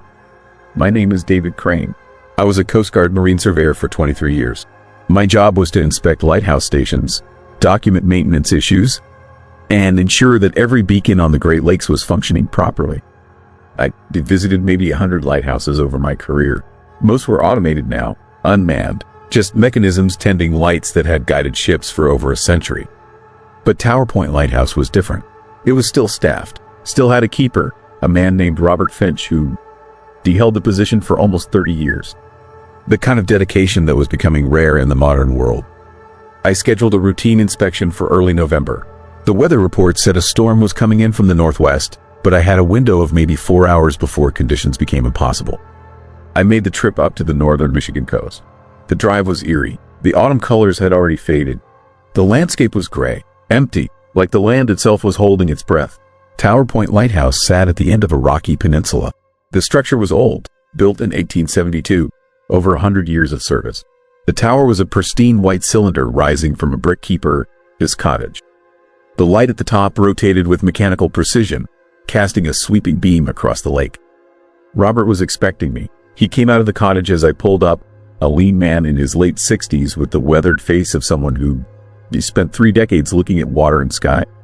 He was friendly enough, made coffee, showed me the maintenance logs. Everything seemed routine. The light was operating normally. The Fresnel lens was clean. The mechanisms were well maintained.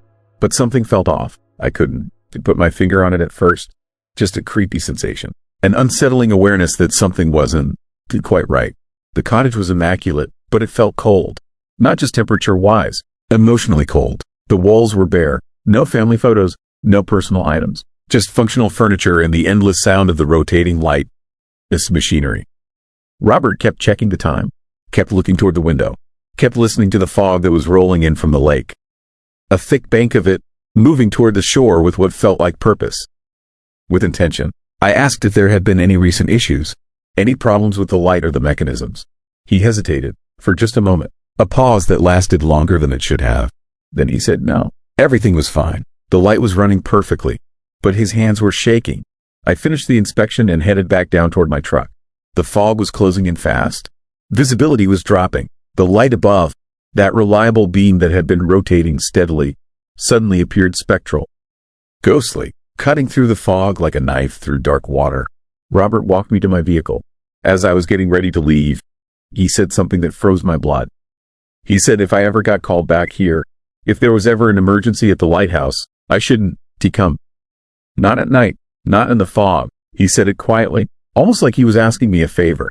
I asked why. The fear in my gut was already building, but I needed to understand.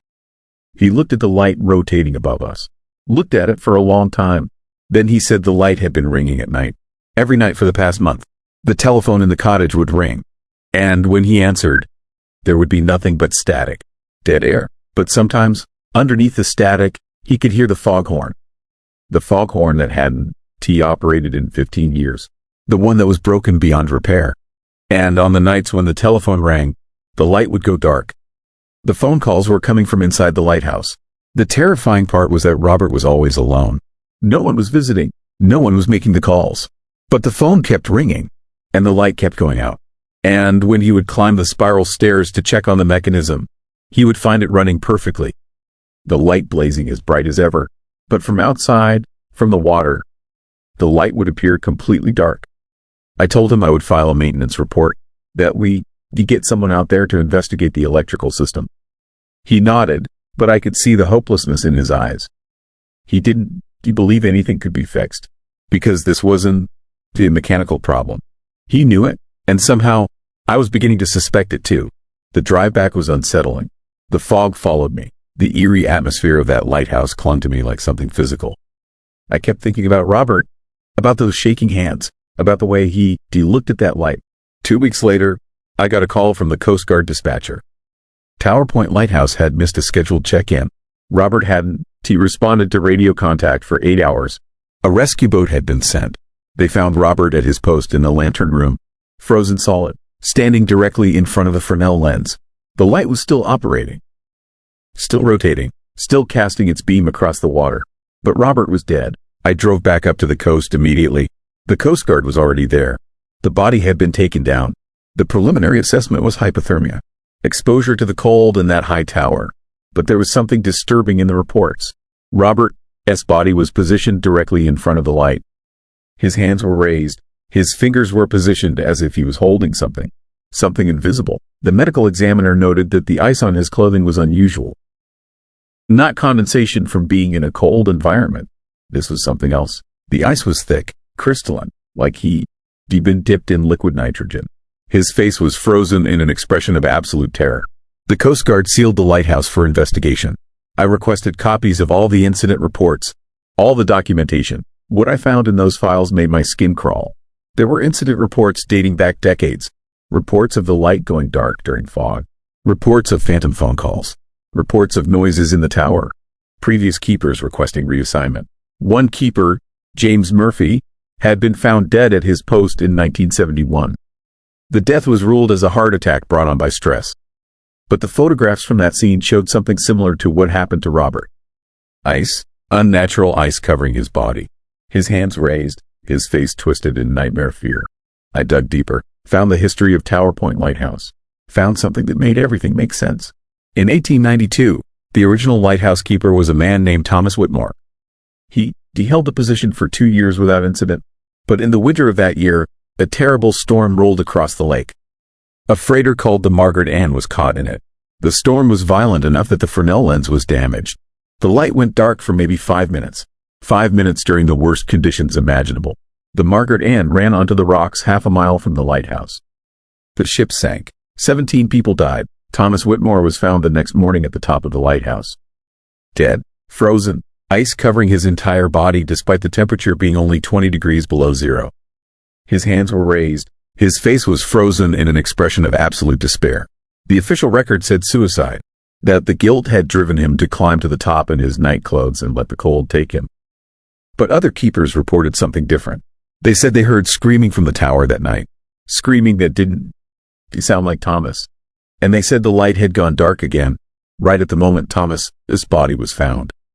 I requested the original lighthouse logs from 1892, found them in a Coast Guard archive. The entries were written by the keeper who replaced Thomas.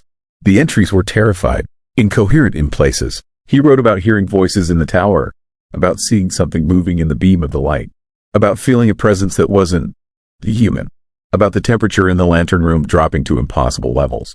The final entry was from March of 1893. The keeper wrote that he was leaving the post immediately. He wrote that something was in the lighthouse, something that had come through the darkness on the night of the shipwreck, something that had taken Thomas Whitmore, something that wanted the light to go dark, something that was feeding on the life force of anyone who kept it burning. He wrote that the light would go dark if left unattended, that something in the fog would make sure of it, and that anyone who tried to keep the light burning would be taken by that thing. Frozen, consumed, added to whatever collection of souls existed in the darkness of the water. The keeper abandoned his post and never returned, but the light never went dark. Every keeper after him had reported the same phenomena. Every keeper had stayed at his post, fighting the unsettling pull of that eerie presence, fighting the urge to let the light fail. And every keeper, eventually, had died at his post, always in the lantern room, always covered in unnatural ice, always with their hands raised toward something invisible. The Coast Guard had written official reports attributing each death to natural causes: hypothermia, heart attacks, exposure. But the pattern was undeniable if you looked at it long enough. If you were willing to see what was actually happening. Something in the lake, something in the fog, something that had been drawn to Tower Point on the night of the Margaret Ann disaster. Something that had taken 17 lives and decided to stay, to feed, to demand payment from every lighthouse keeper who came after. The light had to keep burning, because if it went dark, the thing in the fog would claim more ships, more lives, and the only way to keep it burning was to sacrifice whoever stood at the post, to let the cold take them, to let that presence in the darkness drain their life force while they maintained the beacon. It was a devil's bargain, a terrible, impossible choice. Let the light fail and doom countless sailors, or keep it burning and accept that you would eventually become another frozen corpse at the top of that tower. Every keeper had chosen the light. They had all chosen the ships, and they had all paid with their lives. I went to the Coast Guard with everything I found. They didn't believe me at first, but the pattern was there. The documented evidence was undeniable. A curse, a haunting, something that had existed at Tower Point for over 100 years. The decision was made to automate the lighthouse completely, remove the human element, use mechanical systems and backup generators to keep the light burning without requiring a keeper to maintain it. The light was automated within 6 months. For 3 weeks, everything seemed fine. The light burned steadily. No incidents, no unusual activity. I thought we had finally broken the cycle, freed the lighthouse from whatever nightmare had occupied it for so long. Then the calls started. Coast Guard stations all across the Great Lakes began receiving emergency calls. Ships reporting that Tower Point Lighthouse was going dark, reporting equipment failures and navigation issues, reporting something moving in the fog, something massive, something that was reaching toward them out of the water. 14 ships reported the phenomenon. In the space of 1 week, all 14 ships experienced mechanical failures. All 14 reported the eerie sensation of being hunted. And all 14 made it to safety because of other navigation systems, other lighthouses, other warnings. But the crews reported something worse. They said they could see something following them through the fog. A presence, a shadow that didn't move like any living thing. A shape that seemed to pull at the edges of their vision. One captain, in his official report, wrote that the presence had gotten into his engine room, that the temperature had dropped so dramatically that the metal had become brittle, that he could feel it moving through his ship like a cold wind with intention. With hunger. On the 16th day, the automated system at Tower Point failed completely. A complete electrical blackout. The light went dark. For 43 minutes, the light at Tower Point remained off. And in those 43 minutes, the thing in the fog moved. It took a fishing vessel called the Diana. 22 people died. The ship was crushed by something that the survivors couldn't describe. Something that came from underneath. Something that was made of ice and fog and ancient hunger. When the backup systems finally kicked in, the light came back on. And the presence retreated, went back to waiting in the fog, went back to the depths. The lighthouse has been staffed again since then. They asked for volunteers. They offered hazard pay. Nobody wanted to go. Nobody wanted to be the keeper at Tower Point. They finally offered me the position. Said my expertise made me the ideal candidate. Said they were desperate. Said they would pay whatever I asked. I refused. I couldn't do it. I couldn't climb those stairs every night knowing what waited for me. Knowing that the cold would eventually come for me. Knowing that I would stand at that post and feel the presence moving toward me through the darkness of the water. The Coast Guard eventually staffed the position with a man named Mitchell Corey. Young, dedicated, thought he could handle it, thought he could be different from the others. 3 months later, he was found at the post. Frozen, his hands raised toward something invisible, his face locked in eternal terror. And the light remained burning. Tower Point Lighthouse is still active. The light still rotates, still guides ships across the Great Lakes, still burns bright and steady every single night. The Coast Guard cycles keepers through every 6 months now. They stay longer than that. The turnover is high. The danger is undeniable, but the light never goes out. Because something down there in the cold water, something that came through the darkness 130 years ago, has learned that it prefers the arrangement. It prefers taking one life every few months to taking dozens of lives from ships caught in the fog. It has made a deal. A terrible, unspeakable deal. One life keeps the many safe. One death prevents the darkness from rising completely. Every lighthouse keeper at Tower Point knows this. Every keeper climbs those stairs knowing they reapproaching their own expiration. Knowing the cold is waiting. Knowing the presence in the fog is patient and eternal and hungry. And every keeper, regardless of this knowledge, keeps the light burning. Because some nightmares dawn to end. Some horrors dawn to get solved. Some prices have to be paid forever. The light at Tower Point will keep burning. Long after you finish listening to this story. Long after I'm gone. Long after everyone who has ever heard about this place has died. Because something in that water demands it. And the light never stops burning for the darkness. Story 8. Snowplow, this last route. What the dashcam caught. Have you ever wondered what happens on empty highways at 3 in the morning when the rest of the world is asleep? I used to think I knew. I spent 12 years driving a snowplow for the Colorado Department of Transportation, clearing Interstate 70 through the Eisenhower Tunnel during the darkest, coldest hours of night. I thought I had seen everything those mountains could throw at me. But what my dashcam recorded on February 14th of last year proved me horrifyingly wrong. And what the accident investigation revealed afterward made me quit a job I once loved and move 500 miles away from those mountains. My name is Tom Bradshaw, and I need to tell you this story before someone buries it completely. Before the FOIA requests get denied and the footage disappears and the official reports get sanitized into something safe and explainable. Because what happened that night was neither safe nor explainable, and the thing I saw walking along that median was not human. The shift started normal. I clocked in at midnight, did my pre-trip inspection, and rolled out onto the interstate around 12:30. Fresh snow had been falling since 8 p.m. Nothing unusual. Standard winter storm for the high country. My route was a 40-mile loop from the Georgetown maintenance yard through the tunnel and back. 4 hours of driving, 6 passes total. I had done it 1,000 times. The first 3 passes were routine. I cleared the westbound lanes, sanded the curves, checked for stranded vehicles. The radio stayed quiet except for occasional check-ins with dispatch. The highway was empty. Most smart people stay home when a storm hits the mountains at night. Only idiots and snowplow drivers venture out into that kind of darkness. Around 3 a.m., during my 4th pass, I saw it. A figure walking along the center median. Slow, patient, moving westbound at maybe 2 miles per hour. The dashcam captured everything in grainy night vision. The timestamp in the corner read 0314. My headlights were on high beam, and the LED light bar on top of my plow made the whole scene bright as twilight. I could see the figure clearly. Tall, wearing what looked like dark clothes. No reflective gear, no flashlight, just walking calmly through a blizzard at 3 in the morning like it was a Sunday stroll through the park. My first thought was disbelief, then concern, then a creeping sense of fear that I could not explain. Something about the way it moved felt wrong. The stride was too even, too measured. Most people walking in deep snow stumble. They struggle. This thing glided. I grabbed my radio and called it in. Dispatch acknowledged and said they would send a state trooper to check it out. I continued my route, glancing in my mirrors, watching the figure recede into the distance behind me. It never looked back, never acknowledged my presence, just kept walking with that same eerie, unsettling rhythm. 20 minutes later, I completed my loop and headed back eastbound.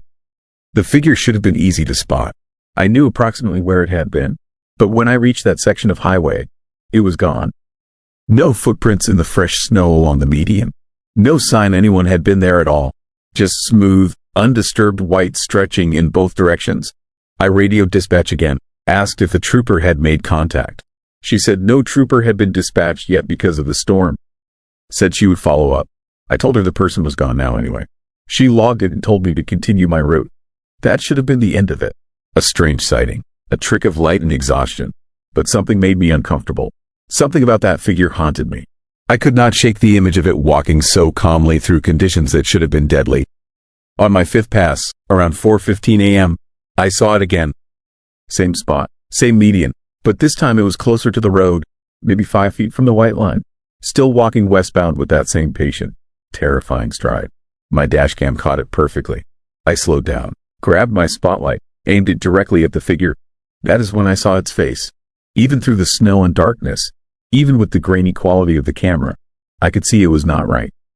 Too pale, too smooth. The eyes reflected light like an animal. And it was smiling. Not a friendly smile, a knowing smile, like it had been waiting for me to notice. Like this was all part of some plan I did not understand. I hit the gas. The plow lurched forward. My heart hammered against my ribs. I radioed dispatch again, my voice shaking, telling them something was seriously wrong. That there was someone or something on the highway that did not belong. The dispatcher's tone changed. She asked if I was feeling all right, asked if I needed to come in early. I insisted I was fine, but that they needed to send someone immediately. She said a supervisor would call me. I waited. 5 minutes passed. 10. No call came. I completed the loop and started my sixth and final pass. The sky was starting to lighten. Dawn was maybe 40 minutes away. I told myself I just needed to finish this route and get back to the yard. Clock out, go home, forget what I had seen. But when I reached that section of highway again, everything changed. The figure was standing in the middle of my lane. Not walking, standing, facing me, arms at its sides, waiting. I had maybe 3 seconds to react. I jerked the wheel hard to the left. The plow responded sluggishly. 30,000 pounds of truck and blade do not turn on a dime. I felt the vehicle start to slide. The back end swung out. I was hydroplaning on ice beneath the fresh snow. The world spun. I caught a glimpse of the figure in my peripheral vision as I slid past. It had not moved, had not even flinched. The plow slammed into the median barrier with a scream of tearing metal. The impact threw me against my seatbelt hard enough to crack ribs. The airbag deployed. For several seconds, I just sat there, stunned, tasting blood, trying to understand what had happened. When I finally looked up, the figure was gone. I climbed out of the cab on shaking legs. The plow's front end was destroyed. Coolant steamed in the cold air. The blade was twisted at an angle that made it useless. But what made my blood run cold was the tire tracks leading up to the crash. They curved, impossible arcs that no vehicle could make at that speed. The tracks showed I had been driving straight, then suddenly veered left in a pattern that defied physics. Like something had grabbed the wheel and yanked it. The skid marks continued for maybe 50 feet before the impact point. And there, in the snow right next to my tracks, were footprints. Bare footprints, in snow that was below zero. Footprints that showed someone had been standing exactly where I saw the figure.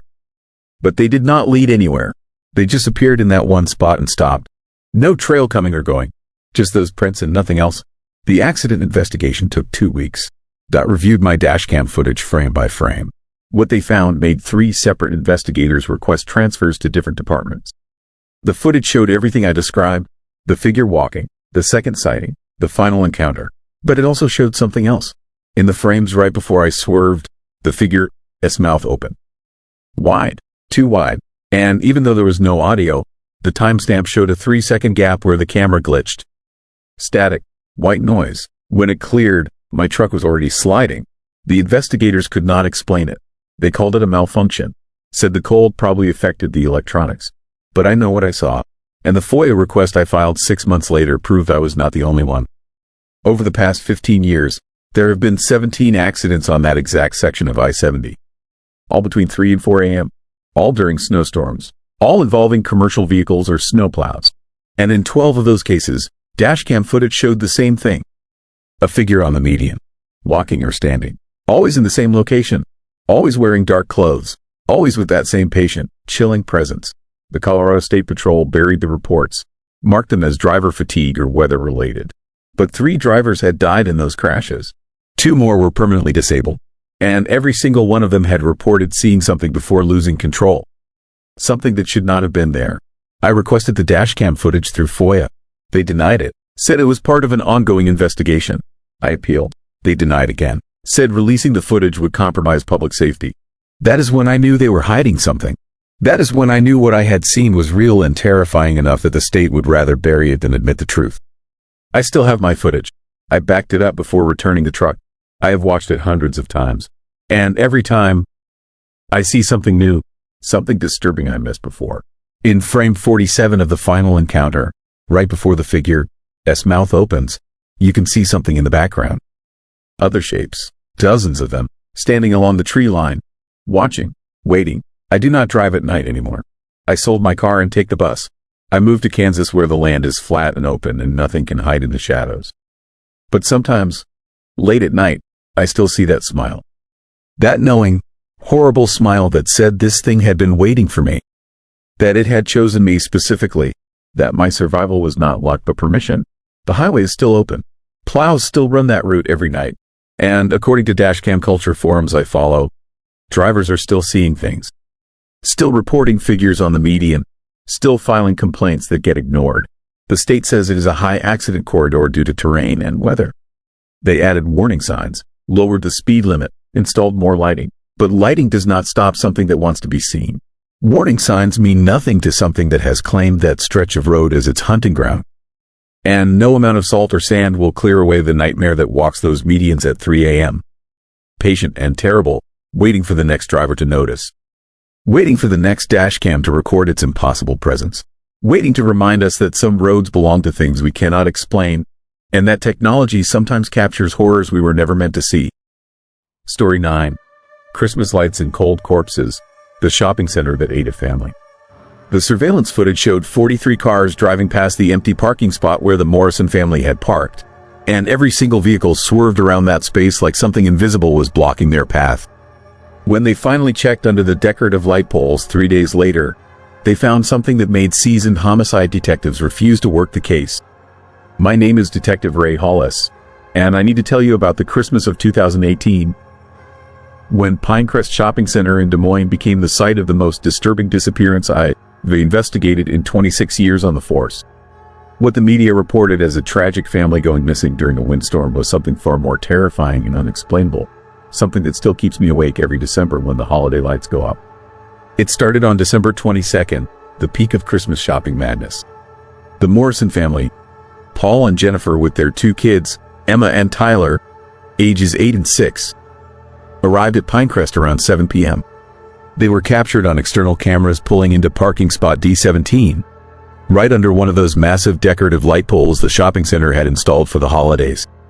20-foot-tall candy canes wrapped in LED lights, playing cheerful music through hidden speakers. The family got out of their silver Honda, bundled against the cold, and walked toward the mall entrance. Normal, unremarkable, the last time anyone would see them alive. They never made it inside. The entrance cameras showed dozens of shoppers coming and going during that time frame, but no Morrison family. At 11 p.m., when the mall closed, their car was still in spot D17, engine cold, doors locked. Security did a cursory check, saw no one inside the vehicle, and assumed the family had caught a ride with someone. Standard procedure. No red flags, no reason to worry, until Jennifer Morrison, his mother, called the police on December 23rd, frantic because her daughter had missed their planned breakfast and wasn't answering her phone. That is when we started pulling surveillance footage, And that it's when the nightmare began revealing itself in ways that defy rational explanation. The footage showed the family walking from their car toward the mall. But halfway across the parking lot, about 30 feet from their vehicle, something strange happened. They stopped, all four of them, simultaneously, like they hit an invisible wall. For exactly 17 seconds, they stood frozen in place, breath fogging in the cold December air. Not moving, not looking around, just standing. Then, in perfect unison, they turned around and walked back toward their car. Not rushed, not panicked, mechanical, like puppets being controlled. They reached spot D17, stopped next to their Honda, and then the footage gets disturbing. The family stood beside their car for 3 minutes, not getting in, not moving, just standing in formation. Paul, Jennifer, and the two kids lined up shoulder to shoulder, facing the decorative light pole. The timestamp showed 7:23 p.m. At 7:24, the external camera glitched, just a brief flicker of static. When the image returned 2 seconds later, the family was gone. The car remained, the parking space was empty. 4 people had vanished in a 2-second window. But here is what made it truly horrifying. While reviewing the footage from 7:24 p.m. onward, we noticed something that sent chills through every investigator in the room. Cars entering that section of the parking lot would approach spot D17, then suddenly veer away, drivers steering around the empty space like there was an obstacle there. Not just 1 or 2 vehicles. Every single car that came near that spot for the next 72 hours showed the same behavior. 43 different vehicles, 43 different drivers, all unconsciously avoiding an empty parking space. We interviewed the drivers. None of them remembered swerving. None of them could explain why they avoided that particular spot. When we showed them the footage, they looked confused, disturbed, unable to reconcile their actions with their memories. One woman started crying and said she felt wrong near that area, like the air was heavier, like something was watching her. She driven to the opposite end of the parking lot without knowing why. On December 25th, Christmas Day, an off-duty cop named Martinez was cutting through the Pinecrest lot around 2 a.m., taking a shortcut home after visiting his parents. He called dispatch in a panic, reporting sounds coming from the parking lot. Not normal sounds, moaning, he said, coming from under the decorative light poles. Human sounds, painful and desperate, but muffled, like someone crying out through layers of concrete. Martinez waited by his car until a patrol unit arrived. Both officers heard it. The moaning was loudest near spot D17, emanating from somewhere beneath the pavement, beneath the massive base of that candy cane light pole. They called in additional units and a K9 team. The dogs went insane near that spot, barking, lunging, refusing to get within 10 feet of the pole. Search and rescue brought ground-penetrating radar. What they found made the decision to excavate immediately, despite it being Christmas morning, despite the frozen ground, despite the growing crowd of shoppers and reporters. The decorative light pole in spot D17 had a concrete base that extended 8 feet down into the ground, much deeper than the other poles, much larger. The radar showed hollow spaces inside that base, spaces that shouldn't exist in a solid concrete foundation. And inside those spaces, the radar detected 4 human-shaped masses. I was there when they broke through the concrete. They worked homicides, seen bodies in every condition imaginable, but nothing prepared me for what we found in that foundation. The Morrison family was inside, entombed in the concrete, their bodies pressed against the interior walls of the hollow base. But they weren't dead when they went in. The autopsy reports confirmed it. They'd been alive, trapped inside that space, for at least 48 hours before suffocation and hypothermia took them. The positioning was what broke my mind. They weren't jumbled or thrown in. They were arranged. Paul and Jennifer stood upright, backs against opposite walls, facing each other. Emma and Tyler were between them, also standing, holding their parents' hands. All 4 frozen in a family circle inside a concrete tomb, their faces locked in expressions of terror and confusion. Like they'd known something was wrong, but couldn't understand what was happening to them. The concrete around them wasn't freshly poured. According to forensic analysis, that foundation base was original construction from 2015, 3 years before the Morrison family disappeared. The concrete was fully cured, solid, undisturbed. There was no opening, no hatch, No way anyone could have put those bodies inside after the fact. The foundation had been sealed for 3 years, yet somehow a family from 2018 ended up entombed within it. The investigation spiraled into theories that made no sense. Some suggested the family had been murdered elsewhere, their bodies somehow inserted into the foundation through impossible means. Others claimed temporal anomalies, parallel spaces, quantum explanations that sounded like science fiction. The official report called it undetermined circumstances pending further investigation. Translation: we had no idea what happened, and admitting that publicly would cause panic. But I kept investigating on my own time, digging into Pinecrest Shopping Center, this history. What I found was a pattern of disappearances and strange incidents going back to the mall, this opening in 2015. Nothing as dramatic as the Morrison family, but a steady drip of unsettling events. Shoppers who depark in certain spots and disappear for hours, later found confused and disoriented in different sections of the mall with no memory of the time gap. Security guards reporting sounds under the parking lot pavement. Maintenance workers refusing to service specific light poles because they felt wrong, because touching them made their hands go numb, because they hear whispers coming from inside the metal. I found the construction records. Pinecrest was built on the site of a former psychiatric hospital that burned down in 1963. 17 patients died in that fire, trapped in underground treatment rooms when the building collapsed. The bodies were never recovered. The city filled the ruins with dirt and concrete, paved it over, and sold the land for commercial development 50 years later. Pinecrest Shopping Center was built directly on top of those buried remains. The decorative light poles for Christmas 2018 were installed in November, drilling deep into the ground for stability. Spot D17. S pole went down exactly where the hospital's isolation ward had been, where the most disturbed patients were kept, where most of the fire's victims died. The construction crew reported problems with that particular pole. The concrete wouldn't be set properly. The ground felt unstable. Strange sounds echoed up from the drilling shaft, but deadlines and budgets pushed them forward, and they sealed it anyway. I interviewed the crew foreman who overseen that installation. He didn't want to talk at first, but eventually broke down and told me something chilling. He said when they were pouring the foundation for pole D17, the concrete started moving on its own, swirling in the forms like something was stirring it from below. They heard sounds coming from the wet concrete, voices moaning, hands slapping against the inside of the forms. He said he wanted to stop the pour, to investigate, but the site supervisor overruled him. They finished the job and never spoke about it again. 3 weeks after we found the Morrison family, another disappearance occurred. A teenager working mall security vanished during his shift. Cameras showed him walking toward spot D17. Then the footage glitched. 2 seconds of static. When the image returned, he was gone. His car was found in the employee lot, untouched. He is still missing. Search and rescue refused to excavate another light pole. The mall ownership lawyered up. The investigation stalled. Pinecrest Shopping Center closed in March 2019, citing financial difficulties. But everyone knew the truth. Nobody wanted to shop there anymore.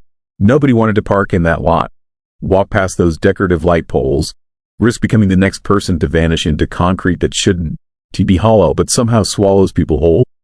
I've driven past that abandoned mall 100 times since then. The parking lot is empty except for the light poles, still standing. Decorations removed, but the structure's remaining. Spot D17. S pole is still there. Sometimes late at night, people report seeing lights flickering on that pole even though the power has been cut. Sometimes they hear music, cheerful Christmas songs playing from speakers that no longer have electricity. Sometimes they see figures standing around that spot, 4 shapes holding hands in a circle, visible for just a moment before vanishing. The Morrison family ISN, the only one taken by that place. I know that now. The ground under Pinecrest is hungry. Has been hungry since 1963 when fire and concrete buried 17 souls who never found rest. The decorative light poles were just access points, drilling deep enough to break through the barrier, to give those trapped spirits a way to reach up and pull others down. The mall was feeding something underneath, something that grew stronger with each Christmas season, with each innocent family parking in the wrong spot at the wrong time. I don't celebrate Christmas anymore. Can stand holiday decorations, especially lights on tall poles. Can shop at malls during December. Can to listen to cheerful music piped through hidden speakers, because I know what is underneath now. I know that concrete isn't always solid, that some foundations are hollow, that certain places are built on top of hell and eventually hell breaks through. The Morrison family died standing up, holding hands, trapped in darkness inside a space that shouldn't exist. They probably called for help for hours, voices muffled by 8 feet of concrete, dying slowly from cold and lack of air while shoppers walked past their graves searching for perfect Christmas gifts. And somewhere under that abandoned parking lot, in foundations that reach down into places humans should never have disturbed, other victims are waiting, standing in hollow bases, arranged in patterns that suggest intelligence and purpose. The surveillance footage still loops in my nightmares. 43 cars swerving around empty space. A family frozen in place, turning in unison. 2 seconds of static that swallowed 4 lives. And beneath it all, the sound Martinez heard, the moaning from under the light poles, the voices of people who aren't quite dead and aren't quite alive, trapped between concrete and earth, waiting for the next person to park in the wrong spot, to ignore the instinct that screams danger, to become another cold corpse arranged in another hollow foundation under another decorative holiday display. Pinecrest Shopping Center has been demolished now. They tore it down last summer, scraped the land clean, filled the foundations with fresh concrete. But I've seen the new construction permits. They rebuilding a housing development there. Family homes with nice yards and attached garages. I wonder if they install decorative light poles for the streets. I wonder how deep the contractors will drill. I wonder if they hear sounds coming up from below, voices moaning from spaces that should be solid.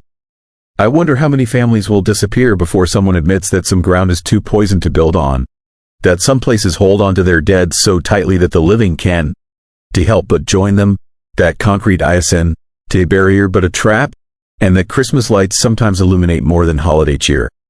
Sometimes they mark feeding grounds, hunting zones, places where the boundary between solid earth and hollow horror is measured in 2 seconds of security footage static and 43 unconscious swerves away from a parking spot that should be empty but never truly is. Story 10.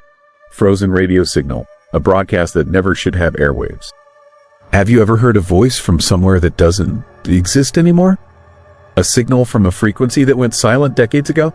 A transmission from something that should be dead but keeps calling for help? I heard one, and what I discovered about that call changed everything I thought I knew about reality. My name is Robert Chen. I've been a ham radio operator for 34 years.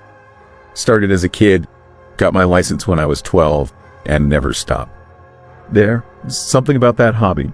Something pure about connecting with another human being through nothing but radio waves in the void. In our modern world of internet and smartphones, ham radio still feels like magic. Like you, reaching across impossible distances and touching another consciousness. I live in rural Wyoming, population around 1,500. The kind of town where everyone knows everyone, and the landscape is so empty and vast that the silence itself becomes a presence. My setup is decent. A Yaesu transceiver, a Kenwood amplifier, and a tower that stands about 40 feet tall in my backyard. Nothing professional grade, but solid equipment for a hobbyist. The blizzard started on a Tuesday in late February. The forecast had warned about it, but forecasts in Wyoming are usually wrong. This one wasn't. The storm rolled in from the northwest like it had a destination. Like it had purpose. By evening, visibility was maybe 20 feet. The temperature was dropping toward -15. The kind of weather that makes you grateful for walls and heat. I was in my radio room when it happened. The room is in the basement of my house, insulated, warm, full of equipment that hums with quiet electricity. I was tuned to the 40-meter band, listening to the usual chatter. People calling out, making connections, the comforting murmur of human voices reaching across the darkness. Then the signal came through. It was on a frequency that shouldn't have had anything on it. Not dead exactly, but abandoned. A frequency that hadn't been actively used in decades. The signal was weak, fading in and out, buried under static and interference. But underneath that noise, I could hear a voice. A human voice calling for help. The creepy part was the quality of the transmission. The voice sounded wrong, distorted, like it was being broadcast through a medium that hadn't been used in a very long time. Like the equipment sending it was ancient, broken down, fighting against decades of decay. The voice was saying words I couldn't quite make out at first. The static was too heavy. I adjusted the tuner, fine-tuned the frequency, tried to get a clearer signal, and that is when I heard it more distinctly. Mayday, Mayday, this is the merchant vessel Arctic Wind. We are taking on water. Position approximately 85 miles northeast of Cheyenne. We need immediate assistance. Please respond. I went cold. The Arctic Wind was a ship, a supply vessel that operated on inland water routes during the 1970s. I knew about it because the ship had disappeared in 1976. In a blizzard, on an inland route across Wyoming. The disappearance was part of local history, urban legend, a maritime mystery that had never been solved. The ship and its crew of 8 people had vanished without a trace. The transmission continued. The voice was desperate now, terrified, describing conditions, wind speed, water temperature, requesting rescue, giving coordinates, all of it in a voice that sounded like it was being transmitted through layers of ice and time. My hands were shaking. I reached for the microphone, started to respond, but I stopped. Something was wrong about this. Something deeply, fundamentally wrong. The signal was too clear now, as if my acknowledgement of it had somehow strengthened it, given it more presence. I decided to trace the signal instead, to figure out where it was coming from. I had equipment for that. A direction finder, a way to plot the bearing of a transmission and potentially locate its source. I powered it up and began scanning. The signal was coming from the northwest, from the mountains, from a location that didn't match the coordinates the Arctic Wind had been giving. The transmission was saying it was 85 miles northeast of Cheyenne. The direction finder was pointing to something much closer, maybe 15 miles away, in the mountains, in the blizzard. I called the local police, told them what I heard. The dispatcher thought I was crazy at first, but when I explained the historical context, when I mentioned the Arctic Wind, I could hear the hesitation in his voice. He said he would look into it, said to keep the frequency monitored, said not to try anything on my own. But I was already planning to try something on my own. The terrifying thing about ham radio is that it makes you feel like you can reach anyone. Like distance is meaningless. Like you can solve any mystery as long as you have the right equipment and the right frequency. But the truth is far more sinister. Sometimes you reach things that don't want to be reached. Things that are calling specifically because they hungry for a response. I spent the rest of that night monitoring the signal. It continued intermittently. More calls for help, more desperate pleas, more coordinates that didn't match the direction finder readings. The distorted quality of the voice never improved. It remained eerie, unsettling, like I was listening to a recording being played back through equipment that had been underwater for decades. By morning, the blizzard had passed. The sky was clear, the temperature was brutal but bearable.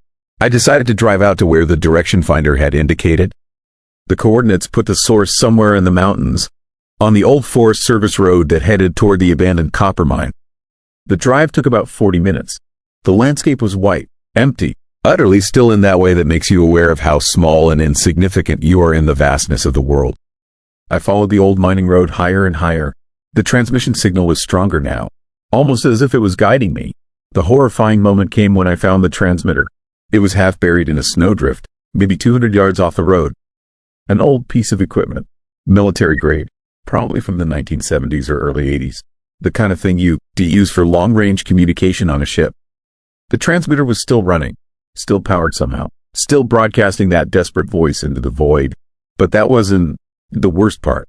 Next to the transmitter, half embedded in the ice and snow, was a metal box. Not rust-covered, not weathered, preserved somehow, frozen in time. On the side of the box were markings, radio identification, call signs, and a name, Arctic Wind. The ship, this identification number from 1976. The fear I felt at that moment was absolute, primal, like my instincts were screaming at me to run, to get away, to stop opening doors that shouldn't be opened. But I couldn't stop. I dug through the snow, found more equipment, a complete communication array, all of it frozen, all of it preserved, all of it still broadcasting. Inside the metal box, I found something worse. Personal effects, photographs, logbooks, a wedding ring, a child, this toy, evidence of human life, evidence of the people who had been on the Arctic Wind, and they were all coated in a thin layer of ice, like the snow and ice itself was protecting them, preserving them. I contacted the authorities immediately. The police came, state search and rescue came. Everyone converged on that location in the mountains. What they found was a mystery that defied explanation.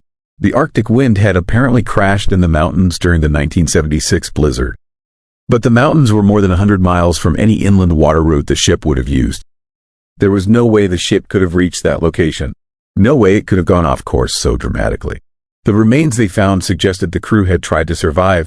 They de-established camp. They de-set up the transmitter. They'd been calling for help. But the cold had taken them. One by one, the medical examiner estimated that the crew had survived for maybe 2 weeks in those mountains before the exposure got them all. 2 weeks of calling for help on a frequency that nobody monitored.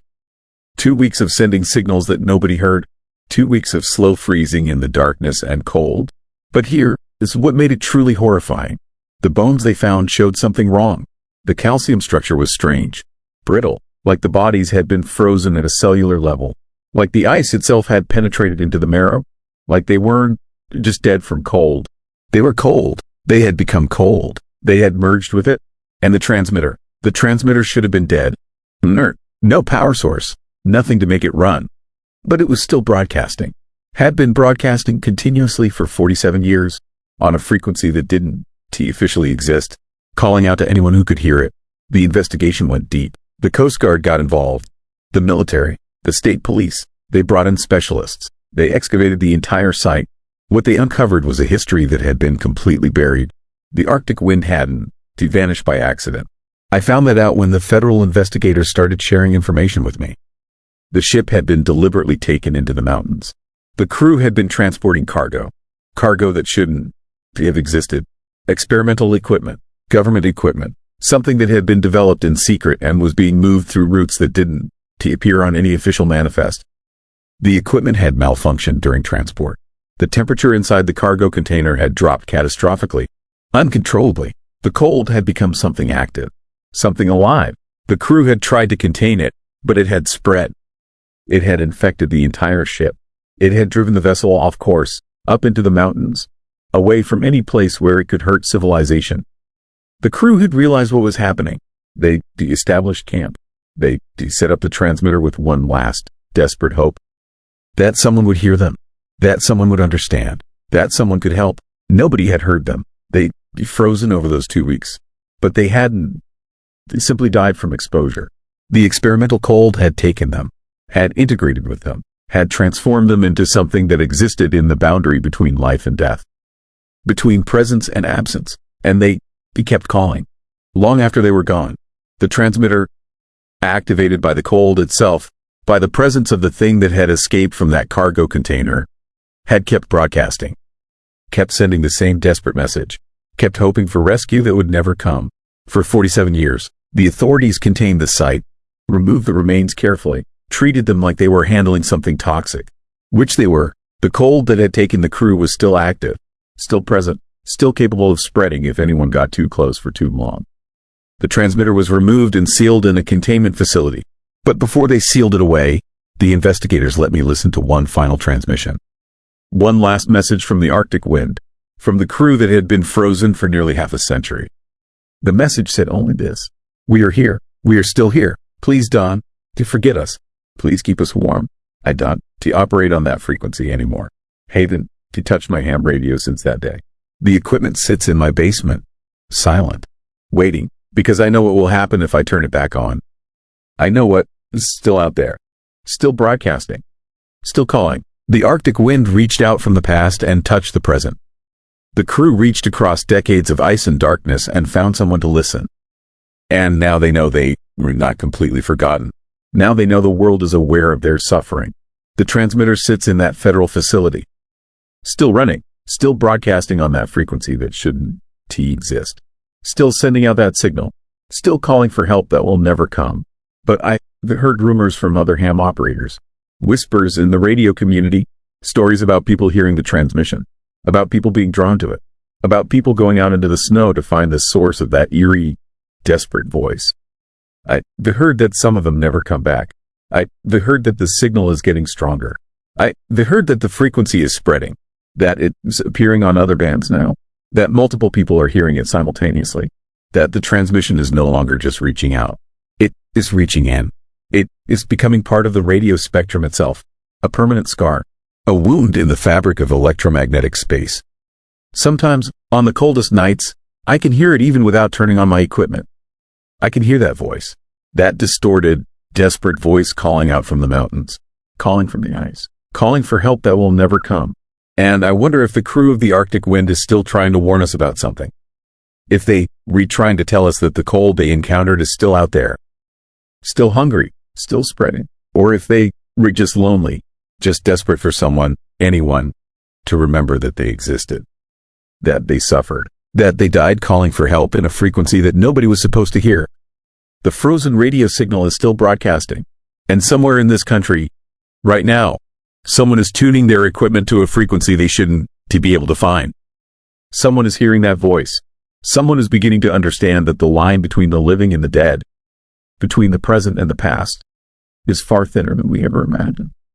And they were going to go looking for the source of that signal, just like I did, and some of them won to come back. 10 stories, 10 warnings, 10 reasons to fear winter in ways you never imagined. But remember what I promised? The pattern connecting all these cases? The 7-minute survival window? Here it is, and it could save your life. Every victim in these stories experienced the same phenomenon exactly 7 minutes before they disappeared. An unexplained drop in temperature that affected only them. The motel guest felt cold while the thermostat showed 70 degrees. The hiker, his breath fogged while his companion just didn't. The plow driver, his cab froze while the engine ran hot. This is your warning signal. If you suddenly feel freezing cold in winter while others around you are comfortable, you have 7 minutes to get to a public place with witnesses. Don, to go home. Don, to investigate. Don, to trust your instincts.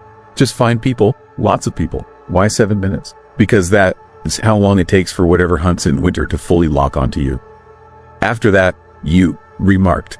You reclaimed. You were already walking backwards into the forest even if your legs haven't started moving yet. Now, here, it's what keeps me awake. 3 days ago, I received a package with no return address. Inside was a security camera SD card from the Snowbound Motel, room 217. The footage shows something that wasn't in the official story. Something that proves David Brennan ISN to be the only one still appearing on those cameras. If you haven't subscribe to Midnight Whispers stories, do it now. When we hit 150,000 subscribers, I am releasing that footage. Unedited, unexplained, undeniable. You will see exactly what walks those hallways at 3 a.m. Destroy that like button if these winter stories made you check your thermostat. If you were now terrified of backward footprints. If you never drive Highway 63 again. Drop a comment telling me which story disturbed you most. The Christmas parking lot haunts me. Imagine dying while shoppers walk past. Have you experienced unexplained cold while others were warm? Would you stay in room 217 for $10,000? Did you catch the black ice detail in story number 4? Any unexplained winter experiences? Your story might be featured next. Share this video with someone brave enough to handle it. But warn them. 3 viewers have reported finding backward footprints in snow outside their homes after watching. Footprints that lead to their door, not away. Before you go, I need to confess something. My sister disappeared during a winter camping trip in 2019. Her tent was found warm. Her sleeping bag was unzipped from the inside. Her footprints led backwards into the forest for 3 miles before they just stopped. The rescue team found her boots placed neatly side by side in the snow. Nothing else. 2 weeks ago, I received a voicemail from her number. Her voice, saying, "Stop investigating. Stop warning people. They don't like it when you tell their secrets. The cold is listening. The cold remembers names. I'm not stopping. Every story I share is a weapon against whatever hunts in winter. Every subscriber who learns these patterns is someone who might survive. Every comment creates a database of encounters that prove this is real. Alaska, Montana, Wyoming, Colorado, Minnesota. The Winter Horror ISN contained. It is not regional. It is wherever temperature drops and isolation grows. It is in empty parking lots and abandoned highways. It is in motels with rooms that never warm up. It is in the vents and the ice and the backward footprints that appear overnight. Some of you will experience this. You feel that unexplained cold. You see your breath fog while others are comfortable. And in that moment, you will remember this video. You will remember the 7-minute window. And you run. Others won. To remember. And winter will claim them. The Snowbound Motel is still renting rooms. Highway 63 is still open. Lake Wendigo still freezes solid every January. The Christmas lights still go up at shopping centers built on cursed ground. Winter is coming again, and it has already marked some of you. This is Midnight Whispers Stories, reminding you that cold isn't just weather. Sometimes it is a presence. Sometimes it is intelligent. And sometimes it calls your name through heating vents at 3 a.m. Stay warm, stay vigilant, stay subscribed.